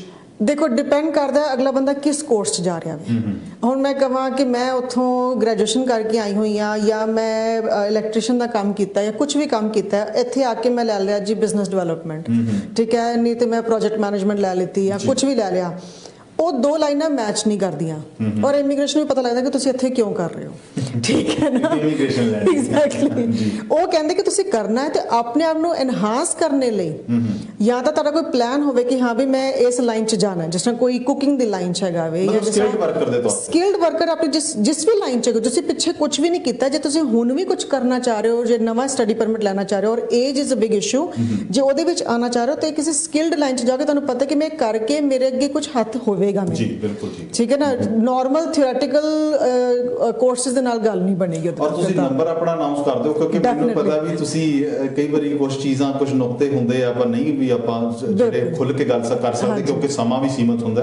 ਨੰਬਰ ਅਨਾਉਂਸ ਕਰ ਦਿਓ, ਦਰਸ਼ਕ ਪ੍ਰੋਗਰਾਮ ਦੇਖ ਰਹੇ ਆ ਜਿਹੜੇ ਇੱਥੇ ਕੋਈ ਵਿਜ਼ਟਰ ਵੀਜ਼ਾ ਤੇ ਆਏ ਸੀ ਉਹ ਚਾਹੁੰਦੇ ਆ ਕਿਉਂਕਿ ਹੁਣ ਅੱਜ ਕੱਲ ਕਾਲਜ ਖਾਲੀ ਹੈ, ਬਿਲਕੁਲ ਸੀਟ ਮਿਲਣ ਦੇ ਆਸਾਰ ਵੀ ਹੈਗੇ ਆ, ਬਿਲਕੁਲ ਇਹਨਾਂ ਨੂੰ ਈਜ਼ੀ ਸੀਟ ਮਿਲ ਸਕਦੀ ਹੈ, ਬਿਲਕੁਲ ਜੀ, ਉਹਨਾਂ ਲਈ ਇੱਕ ਮੌਕਾ ਬਣਿਆ ਤਾਂ ਤੁਸੀਂ ਨੰਬਰ ਅਨਾਉਂਸ ਕਰ ਦਿਓ ਤਾਂ ਕਿ ਤੁਹਾਡੇ ਨਾਲ ਸੰਪਰਕ ਕਰ ਸਕਣ। ਡੈਫੀਨਿਟਲੀ ਜੀ, ਮੇਰਾ ਨੰਬਰ ਹੈਗਾ 2898015048 299 801 5048 ਔਰ ਕੈਡ ਇਮੀਗ੍ਰੇਸ਼ਨ ਮੇਰਾ ਕੰਪਨੀ ਦਾ ਨਾਮ ਹੈ, ਬ੍ਰੈਂਪਟਨ 'ਚ ਮੇਰਾ ਆਫਿਸ ਹੈ ਤੇ ਜਿਸ ਤੁਸੀਂ ਇੱਥੇ ਕਾਲ ਕਰਕੇ ਪੁੱਛੋਗੇ ਤੁਹਾਨੂੰ ਡਿਟੇਲਸ ਮਿਲਣਗੇ ਤੇ ਕਾਲ ਕਰਕੇ ਮੈਨੂੰ ਤੁਸੀਂ ਆ ਵੀ ਸਕਦੇ ਹੋ ਮੇਰੇ ਕੋਲ ਜੀ। ਸੋ ਕਾਲਡ ਮੰਨੇ ਜਾਂਦੇ ਜਿਹੜੇ ਏਜੰਟ ਹੈ ਜਿਹਨੂੰ ਆਪਾਂ ਅਖੌਤੀ ਜਾਂ ਝੋਲਾ ਛਾਪ ਏਜੰਟ ਕਹਿੰਦੇ ਆਪਾਂ, ਜੋ ਪੰਜਾਬ ਜਾਂ ਇੰਡੀਆ ਦੇ ਕਿਸੇ ਵੀ ਕੋਨੇ 'ਚ ਬੈਠੇ ਆ, ਆਮ ਹੀ ਮਿਲ ਜਾਂਦੇ ਆ। ਪਹਿਲਾਂ ਸਿੰਗਰ ਆਮ ਮਿਲਦੇ ਸੀ, ਅੱਜ ਕੱਲ ਏਜੰਟ ਹੈ ਜਿਹੜੇ ਆਈਲੈਟਸ ਕਰਵਾਉਣ ਵਾਲੇ, ਵੀਜ਼ਾ ਲਵਾਉਣ ਵਾਲੇ, ਫਾਈਲਾਂ ਭਰਨ ਵਾਲੇ, ਉਹ ਆਮ ਹੀ ਉੱਥੇ ਤੁਰਦੇ ਫਿਰਦੇ ਤੁਹਾਨੂੰ ਨਜ਼ਰ ਆ ਜਾਣਗੇ ਜਿਨ੍ਹਾਂ ਦੇ ਆਫਿਸ ਵੀ ਨਹੀਂ ਹੈ। ਸੋ ਉਹ ਕਾਲਡ ਏਜੰਟ ਤੇ ਇੱਥੋਂ ਦੇ ਕੁਝ ਜਿਹੜੇ, ਮੈਂ ਮਾਫ ਕਰਨਾ ਮੈਂ ਕਿਸੇ ਨੂੰ ਪਿਨ ਪੁਆਇੰਟ ਨਹੀਂ ਕਰ ਰਿਹਾ, ਉਹਨਾਂ ਨੂੰ ਰਲ ਮਿਲ ਕੇ ਕੁਝ EMPLOYER, ਕੁਝ ਏਜੰਟ ਔਰ ਕੁਝ ਹੋਰ ਇਸ ਤਰ੍ਹਾਂ ਦੇ ਜਿਹੜੇ ਹੈ ਰਲ ਕੇ ਬੰਦੇ ਇੱਕ ਬੰਦੇ ਨੂੰ ਖੱਜਲ ਖੁਆਰ ਕਰਦੇ ਆ, ਜਿਹਨੂੰ ਆਪਾਂ ਕਹਿੰਦੇ ਆ LMIA ਫਰਾਡ ਹੈ ਜਿਹੜਾ, ਉਹ ਬਹੁਤ ਵੱਡੇ ਸਕੇਲ ਤੇ ਜਿਹੜਾ ਕੈਨੇਡਾ ਦੇ ਵਿੱਚ ਚੱਲ ਰਿਹਾ। ਔਰ ontario 'ਚ ਮੈਂ ਖਾਸ ਕਰਕੇ ਗੱਲ ਕਰਾਂ ਵੀ ਇਹ ਪਿਛਲੇ ਦਿਨਾਂ ਤੋਂ ਬੜੀ ਖਬਰ ਨਸ਼ਰ ਹੋ ਰਹੀ ਹੈ ਮੇਨ ਸਟ੍ਰੀਮ ਮੀਡੀਆ ਤੇ ਵੀ ਕਿ ਵੀ ਇਹ LMIA ਫਰਾਡ ਰੁਕਣ ਦਾ ਨਾਮ ਕਿਉਂ ਨਹੀਂ ਲੈ ਰਿਹਾ। ਔਰ ਬਹੁਤ ਸਾਰੀਆਂ ਨਿਊਜ਼ ਜਿਹੜੀਆਂ ਪੰਜਾਬੀ ਮੀਡੀਆ ਵਿੱਚੋਂ ਵੀ ਆਉਂਦੀਆਂ, ਔਰ ਬਹੁਤ ਸਾਰੇ ਧਰਮ ਸਥਾਨ ਹੈ ਜਿਹੜੇ, ਉਹ ਵੀ ਜਿਹੜੇ LMI ਫਰਾਡ ਦੇ ਵਿੱਚ ਕਿਤੇ ਨਾ ਕਿਤੇ ਉਹ ਫਸੇ ਨਜ਼ਰ ਆ ਰਹੇ ਆ। ਤੁਸੀਂ ਇਹਦੇ ਬਾਰੇ ਕੋਈ ਖਾਸ ਨੁਕਤਾ ਪੇਸ਼ ਕਰਨਾ ਚਾਹੋ? ਦੇਖੋ, ਤੁਹਾਡੀ ਗੱਲ ਠੀਕ ਹੈਗੀ ਹੈ। LMIA ਜਿਹੜਾ ਹੈਗਾ ਵੇ, ਜਿਹੜਾ ਰੂਲ ਹੈਗਾ ਵੇ, ਜਿਸ ਤਰ੍ਹਾਂ ਤੁਸੀਂ ਦੇਖੋ US ਸੀਗਾ, US ਨੇ H1N1 ਨਿਕਾਲਿਆ ਸੀਗਾ ਔਰ IT ਤੇ ਬਹੁਤ ਲੋਕ ਉੱਥੇ ਗਏ ਔਰ IT ਦੇ ਨਾਲ ਉਹਨਾਂ ਦੀ ਇਕਨੋਮੀ USA ਚੱਲ ਵੀ ਰਹੀ ਸੀ, ਠੀਕ ਹੈ ਨਾ। ਉਹ ਹੁਣ ਜਾ ਕੇ ਕੋਵਿਡ ਚੱਕਰ 'ਚ ਟਰੰਪ ਨੇ ਮਨਾ ਕੀਤੀ ਆ, ਉਹਨੂੰ ਕੈਂਸਲ ਕੀਤਾ ਹੋਇਆ, ਠੀਕ ਹੈ ਹੁਣ। ਲੇਕਿਨ ਇਸੇ ਹਿਸਾਬ ਨਾਲ ਇੱਥੇ ਉਹਨਾਂ ਨੇ ਵਰਕ ਪਰਮਿਟ ਨਿਕਾਲਿਆ। ਵਰਕ ਪਰਮਿਟ ਇੱਕ ਤੇ ਹੋ ਗਿਆ ਬੱਚਿਆਂ ਦਾ, ਵਰਕ ਪਰਮਿਟ ਫੈਡਰਲ ਸਕੇਲ, ਮਤਲਬ ਜਿਹੜੇ ਬੱਚੇ, ਜਿਹੜੇ ਲੋਕ ਬਾਹਰੋਂ ਆ ਰਹੇ ਨੇ ਜੀ, ਉਹ ਹੋ ਗਿਆ ਤੁਹਾਡਾ LMIA। ਉਹਦੇ ਬੇਸਿਸ ਤੇ ਕੀ ਹੈ, ਹੁਣ ਮੇਰੀ ਕੰਪਨੀ ਹੈ, ਮੈਨੂੰ ਕੋਈ ਬੰਦਾ ਚਾਹੀਦਾ ਹੈ, ਮੈਂ ਇੱਥੇ ਲੱਭ ਰਹੀ ਹਾਂ, ਮੈਨੂੰ ਕੋਈ ਸਿਟੀਜ਼ਨ ਨਹੀਂ ਮਿਲ ਰਿਹਾ, ਮੈਨੂੰ ਕੋਈ PR ਨਹੀਂ ਮਿਲ ਰਿਹਾ, ਮੈਨੂੰ ਕੋਈ ਸਪੈਸ਼ਲ ਸਕਿੱਲਸ ਚਾਹੀਦੇ ਨੇ, ਜਾਂ ਮੈਨੂੰ ਕੋਈ ਬੰਦਾ ਵਾਕਈ ਚਾਹੀਦਾ, ਜਾਂ ਮੈਂ ਇੰਟਰਵਿਊ ਵੀ ਕੀਤੀ, ਮੈਨੂੰ ਗੱਲ ਨਹੀਂ ਪਤਾ ਲੱਗ ਰਹੀ ਹੈ, ਮੈਨੂੰ ਕਿਸੇ ਬਾਹਰੋਂ ਆਇਆ ਕਿਸੇ ਪਰਸਨ ਦੇ ਥਰੂ ਔਰ ਮੈਨੂੰ ਇੰਟਰਵਿਊ ਕੀਤਾ, ਮੈਨੂੰ ਅੱਛਾ ਲੱਗਾ ਤੇ ਉਸ ਨੂੰ ਮੈਂ ਹਾਇਰ ਕਰ ਸਕਦੀ ਹਾਂ। ਇਹ EMPLOYER ਦੇ ਉੱਪਰ ਹੁੰਦਾ। EMPLOYER ਦੀ ਵੀ ਕੁਝ ਰਿਸਪੌਂਸਿਬਿਲਿਟੀਜ਼ ਹੁੰਦੀਆਂ ਨੇ ਕਿ ਕਿੰਨੀ ਨੈਟਵਰਥ ਹੈ, ਕਿੰਨੀ ਪੁਰਾਣੀ ਕੰਪਨੀ ਹੈ, it's a huge list on that, ਲੇਕਿਨ ਅਸੀਂ ਉਸ ਬੰਦੇ ਨੂੰ ਹਾਇਰ ਕਰ ਸਕਦੇ ਹਾਂ। ਇਸ ਕਰਕੇ ਗਵਰਨਮੈਂਟ ਨੇ ਨਿਕਾਲਿਆ ਸੀ, ਇਮੀਗ੍ਰੇਸ਼ਨ ਨਿਕਾਲਿਆ ਸੀ ਕਿ ਤੁਸੀਂ ਵਰਕ ਪਰਮਿਟ ਆਪਣਾ LMIA ਤੁਸੀਂ ਦੇ ਸਕਦੇ ਹੋ। ਤੁਹਾਡੀ ਬੜੀ ਅੱਛੀ ਗੱਲ ਹੈ, ਜਿਹੜੇ ਤੁਸੀਂ, ਅਸੀਂ ਇਹਨਾਂ ਨੂੰ ਸਾਡੀ ਇੰਡਸਟਰੀ ਦੇ ਵਿੱਚ ਅਸੀਂ ਘੋਸਟ ਕੰਸਲਟੈਂਟਸ ਕਹਿੰਦੇ ਹਾਂ। ਅੱਛਾ, ਲਿਟਰਲੀ ਦੁਬਾਰਾ ਦੱਸੋਗੇ ਕੀ ਕਹਿੰਦੇ ਹੋ? ਘੋਸਟ ਕੰਸਲਟੈਂਟਸ, ਠੀਕ ਹੈ, ਕਿਉਂਕਿ ਇਹਨਾਂ ਦਾ ਲਿਟਰਲੀ ਕੁਝ ਪਤਾ ਨਹੀਂ ਹੁੰਦਾ। ਵੈਰੀ ਫਰੈਂਕਲੀ ਮੇਰੇ ਕੋਲ ਕਈ ਵਾਰੀ ਇਹੋ ਜਿਹੇ ਕਲਾਇੰਟਸ ਵੀ ਆਏ ਨੇ। ਇੱਕ ਛੋਟੀ ਜਿਹੀ ਗੱਲ ਦੱਸਦੀ ਹਾਂ। ਇੱਕ ਕਲਾਇੰਟ ਆਪਣਾ ਸਰੀ ਵਿੱਚ ਹੈਗਾ ਵੇ, ਮੈਂ ਜਗ੍ਹਾ ਨਾਮ ਨਹੀਂ ਦੱਸਾਂ, ਕਿਸੇ ਹੋਰ ਚੀਜ਼ ਦਾ, ਐਗਰੀਕਲਚਰ ਦੇ ਅੰਦਰ ਉਸ ਬੰਦੇ ਨੂੰ ਵਰਕ ਪਰਮਿਟ ਦਿਲਾ ਕੇ ਪੈਸੇ ਲੈ ਕੇ ਉਸ ਨੂੰ ਇੱਥੇ ਰੱਖ ਦਿੱਤਾ ਗਿਆ, ਠੀਕ ਹੈ। ਜਦੋਂ ਇੱਥੇ ਲਗਾਲਤਾ ਆ ਗਏ, 2 ਮਹੀਨੇ ਦਾ ਕੰਮ ਦਿੱਤਾ, ਉਸ ਤੋਂ ਬਾਅਦ EMPLOYER ਜਿਹੜਾ ਹੈ ਆਊਟ, ਉਹਨੇ ਕੋਈ ਕੰਮ ਨਹੀਂ ਦਿੱਤਾ। ਉਹ ਬੰਦਾ ਦਰਬਦਰ ਦੌੜ ਰਿਹਾ ਹੈ, EMPLOYER ਕੋਲ ਜਾ ਰਿਹਾ ਹੈ, ਉੱਥੇ ਫਾਰਮ ਖਾਲੀ ਹੈ, ਕਿਤੇ ਕੋਈ ਮਿਲ ਨਹੀਂ ਰਿਹਾ। ਉਹ ਫਾਰਮ ਵਾਲੇ ਬਾਅਦ ਚੋਂ ਗਿਆ ਤੇ ਜੇ ਅਸੀਂ ਫਾਰਮ ਲੀਜ਼ ਤੇ ਚਲਾ ਗਿਆ, ਉਹ ਬੰਦਾ ਨਹੀਂ ਮਿਲ ਰਿਹਾ, ਏਜੰਟ ਨਹੀਂ ਮਿਲ ਰਿਹਾ, ਕੁਛ ਨਹੀਂ ਹੋ ਰਿਹਾ। ਔਰ ਉਹ ਪਰਿਵਾਰ ਦੇ ਨਾਲ ਹੈ ਜੀ, ਵਾਈਫ ਦੇ ਨਾਲ, ਬੱਚੇ ਦੇ ਨਾਲ ਹੈ, ਉਹ ਗਾਇਬ ਗਾਇਬ ਘੁੰਮ ਰਿਹਾ ਹੈ ਔਰ ਉਹ ਪਰੇਸ਼ਾਨ ਹੋ ਰਿਹਾ ਕਿ ਦੱਸੋ ਅਸੀਂ ਕੀ ਕਰੀਏ। ਕਿਉਂਕਿ ਇਸ 'ਚ ਧਿਆਨ ਦੇਵੋ ਕਿ ਉਹ ਇੱਕ ਵਰਕ ਪਰਮਿਟ ਲੈ ਕੇ ਆਇਆ ਸੀ, ਉਹਨੂੰ ਹੁਣ ਦੁਬਾਰਾ ਉਹ ਪ੍ਰੋਸੈਸ ਕਰਨਾ ਪਏਗਾ ਜਾਂ ਰਿਫਿਊਜੀ ਵਾਲਾ ਕੇਸ ਲਗਾਉਣਾ ਪਏਗਾ। ਉਹ ਜਿਹੜਾ ਦਰਬਦਰ ਭਟਕ ਰਿਹਾ, ਉਹਦੇ ਤੋਂ ਪੈਸੇ ਤਾਂ ਜਿਹੜੇ ਬਟੋਰ ਲੈ ਗਏ, ਉੱਤ ਗਏ ਜੀ, ਜੜ ਗਏ। ਸੋ ਮੈਂ ਇੱਕ ਤੁਹਾਡੇ ਤੋਂ ਇਹ ਜਾਣਨਾ ਚਾਹਣਾ, ਤੁਹਾਡੇ ਤਜਰਬੇ ਮੁਤਾਬਕ ਔਰ ਜੋ ਸਾਡੇ ਕੈਨੇਡੀਅਨ ਇਮੀਗ੍ਰੇਸ਼ਨ ਜਾਂ ਆਫੀਸ਼ੀਅਲਸ ਦੇ ਰੂਲ ਹੈ, ਜਿਹੜੀ LMIA ਦੀ ਫੀਸ ਹੈ ਜਾਂ ਵਰਕ ਪਰਮਿਟ ਦੀ ਜਿਹੜੀ ਓਰੀਜਨਲ ਫੀਸ ਹੈ, ਉਹ ਕਿੰਨੀ ਹੁੰਦੀ ਹੈ? ਜਿਹੜੀ EMPLOYER ਦੀ ਫੀਸ ਹੈ ਉਹ $1000 ਹੁੰਦੀ ਹੈ ਜੀ, ਠੀਕ ਹੈ। ਜਿਹੜੀ ਅਸੀਂ ਗਵਰਨਮੈਂਟ ਫੀਸ ਆਪਣੀ ਵਰਕ ਪਰਮਿਟ ਦੇਣੀ ਹੁੰਦੀ ਹੈ, ਉਹ ਤੁਹਾਡਾ ਅਪਰੋਕਸੀਮੇਟਲੀ 300 ਦੇ ਆਸ-ਪਾਸ, ਮੈਂ ਉੱਕਾ ਪੁੱਕਾ ਦੱਸ ਰਹੀ ਕਿ ਕੁੱਲ ਮਿਲਾ ਕੇ ਜੇ 2000 ਲਮਸਮ ਕਹਿ ਦਈਏ ਤਾਂ ਇਹ 3500 ਦਾ ਮਾਰਕੀਟ ਦਾ ਰੇਟ ਹੈ। ਆਈਲ ਬੀ ਵੈਰੀ ਸਟ੍ਰੇਟ ਚਲੋ, ਮਤਲਬ ਆਪਾਂ ਮੰਨ ਲਿਆ ਕਿ 4000 ਹੋ ਗਿਆ। ਹਾਂ, ਉਹ ਹੋ ਜਾਂਦਾ। ਮੇਘਨਾ ਦੀ, ਜਦੋਂ ਤੁਸੀਂ ਆਪਾਂ ਗੱਲ ਕਰਦੇ ਹਾਂ ਕਿ 40000 50000 60000 25000 30000 35000 ਬੋਲੀ ਲੱਗਦੀ ਹੈ LMI ਦੀ, ਜਿਹੜੀ ਮੇਰੇ ਕੋਲੇ LMI ਪਿਆ, ਔਰ ਤੁਸੀਂ ਫੇਸਬੁੱਕ ਦੇ ਉੱਪਰ, ਸੋਸ਼ਲ ਮੀਡੀਆ ਦੇ ਉੱਪਰ ਬਹੁਤ ਵਾਰੀ ਤੁਸੀਂ ਵਾਇਰਲ ਹੁੰਦੀ ਨਿਊਜ਼ ਦੇਖੋਗੇ ਕਿ ਵੀ 5 ਡਰਾਈਵਰਾਂ ਦੀ ਲੋੜ ਹੈ, LMI ਤਿਆਰ ਹੈ, $35000 ਲੱਗੂਗਾ, ਤੁਸੀਂ ਜੇ ਲੈਣਾ ਚਾਹੁੰਦੇ ਸੰਪਰਕ ਕਰੋ। ਇਸ ਤਰ੍ਹਾਂ ਦੀਆਂ ਨਿਊਜ਼ ਜਿਹੜੀਆਂ ਆਮ ਤੁਹਾਨੂੰ ਦੇਖਣ ਨੂੰ ਮਿਲਦੀਆਂ, ਔਰ ਲੋਕ ਮੈਨੂੰ ਪੁੱਛਦੇ ਵੀ ਨੇ, ਕਾਲ ਕਰਕੇ ਪੁੱਛਦੇ ਵੀ ਨੇ। ਇਹ ਨਹੀਂ ਗੱਲ ਵੀ ਲੋਕ ਨਹੀਂ, ਲੋਕ ਜਿਨ੍ਹਾਂ ਨੇ $35000 ਦਿੱਤਾ ਉਹਨਾਂ ਨੂੰ ਵੀ ਪਤਾ ਹੋ ਸਕਦਾ ਠੱਗੀ ਵੱਜ ਜੇ, ਪਰ ਫਿਰ ਵੀ ਉਹ ਆਪਣੇ ਪੈਸੇ ਦਾਅ ਤੇ ਲਾਉਂਦੇ ਆ, ਆਪਣੀ ਕਿਸਮਤ ਪੂਰੀ ਖੇਡਦੇ ਆ। ਪਰ ਜੇ ਤਾਂ ਉਹਨਾਂ ਦਾ ਕੰਮ ਚੜ ਜੇ ਸਿਰੇ, ਜਿਨ੍ਹਾਂ ਨੇ $35000 ਦਿੱਤਾ ਹੈ, ਜਿਨ੍ਹਾਂ ਦਾ ਕੰਮ ਚੜ ਜੇ ਸਿਰੇ, ਫਿਰ ਤਾਂ ਨਹੀਂ ਚੁੱਪ, ਫਿਰ ਰੌਲਾ ਨਹੀਂ ਪਾਉਂਦੇ, ਚੁੱਪ ਰਹਿੰਦੇ। ਤੇ ਜੇ ਵੱਜ ਜੇ ਠੱਗੀ, ਫਿਰ ਉਹ ਨਿਊਜ਼ ਚੈਨਲ ਜਾਂ TV ਦਾ ਇੱਧਰ ਉੱਧਰੋਂ ਸਹਾਰਾ ਲੈਂਦੇ ਆ ਵੀ ਸਾਨੂੰ ਹੁਣ ਬਚਾਓ, ਵੀ ਸਾਡੇ $35000 ਜਿਹੜਾ ਡਾਲਰ ਡੁੱਬ ਗਿਆ। ਸੋ ਮੈਂ ਕਹਿੰਦਾ ਵੀ ਇਹ ਇੱਕ ਚੇਨ ਬਣੀ ਹੋਈ ਆ, ਔਰ ਸਾਰਿਆਂ ਦੀ ਇੱਕ ਹੱਥ ਨਾਲ ਤਾੜੀ ਨਹੀਂ ਵੱਜਦੀ, ਇਹ ਸਾਰੇ ਹੱਥ ਮਿਲ ਕੇ ਤਾੜੀ ਵੱਜ ਰਹੀ ਹੈ। ਔਰ ਇਹ ਇਕੱਲੇ EMPLOYER ਦੀ ਜਾਂ ਏਜੰਟ ਦੀ ਗਲਤੀ ਮੈਨੂੰ ਨਹੀਂ ਲੱਗਦਾ ਵੀ ਨਹੀਂ ਹੋਏਗੀ।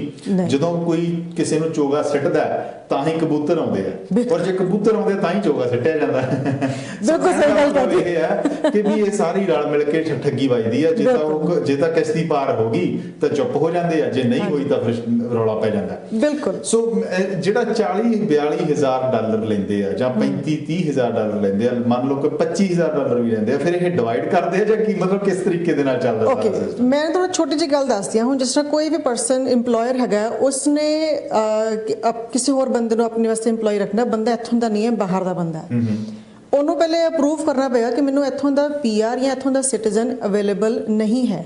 ਮੈਂ ਇੰਟਰਵਿਊਜ਼ ਕੀਤੀਆਂ, ਸਭ ਕੁਝ ਕੀਤੀਆਂ, ਜੋ ਸਹੀ ਤਰੀਕਾ ਹੈ, ਉਹਨੂੰ ਨਹੀਂ ਮਿਲਿਆ ਤਦ ਉਸ ਦੂਸਰੇ ਬੰਦੇ ਨੂੰ ਲੈ ਕੇ ਆਂਦਾ ਔਰ ਉਸਨੂੰ ਉਹ ਦਿੰਦਾ ਵੇ ਜੀ।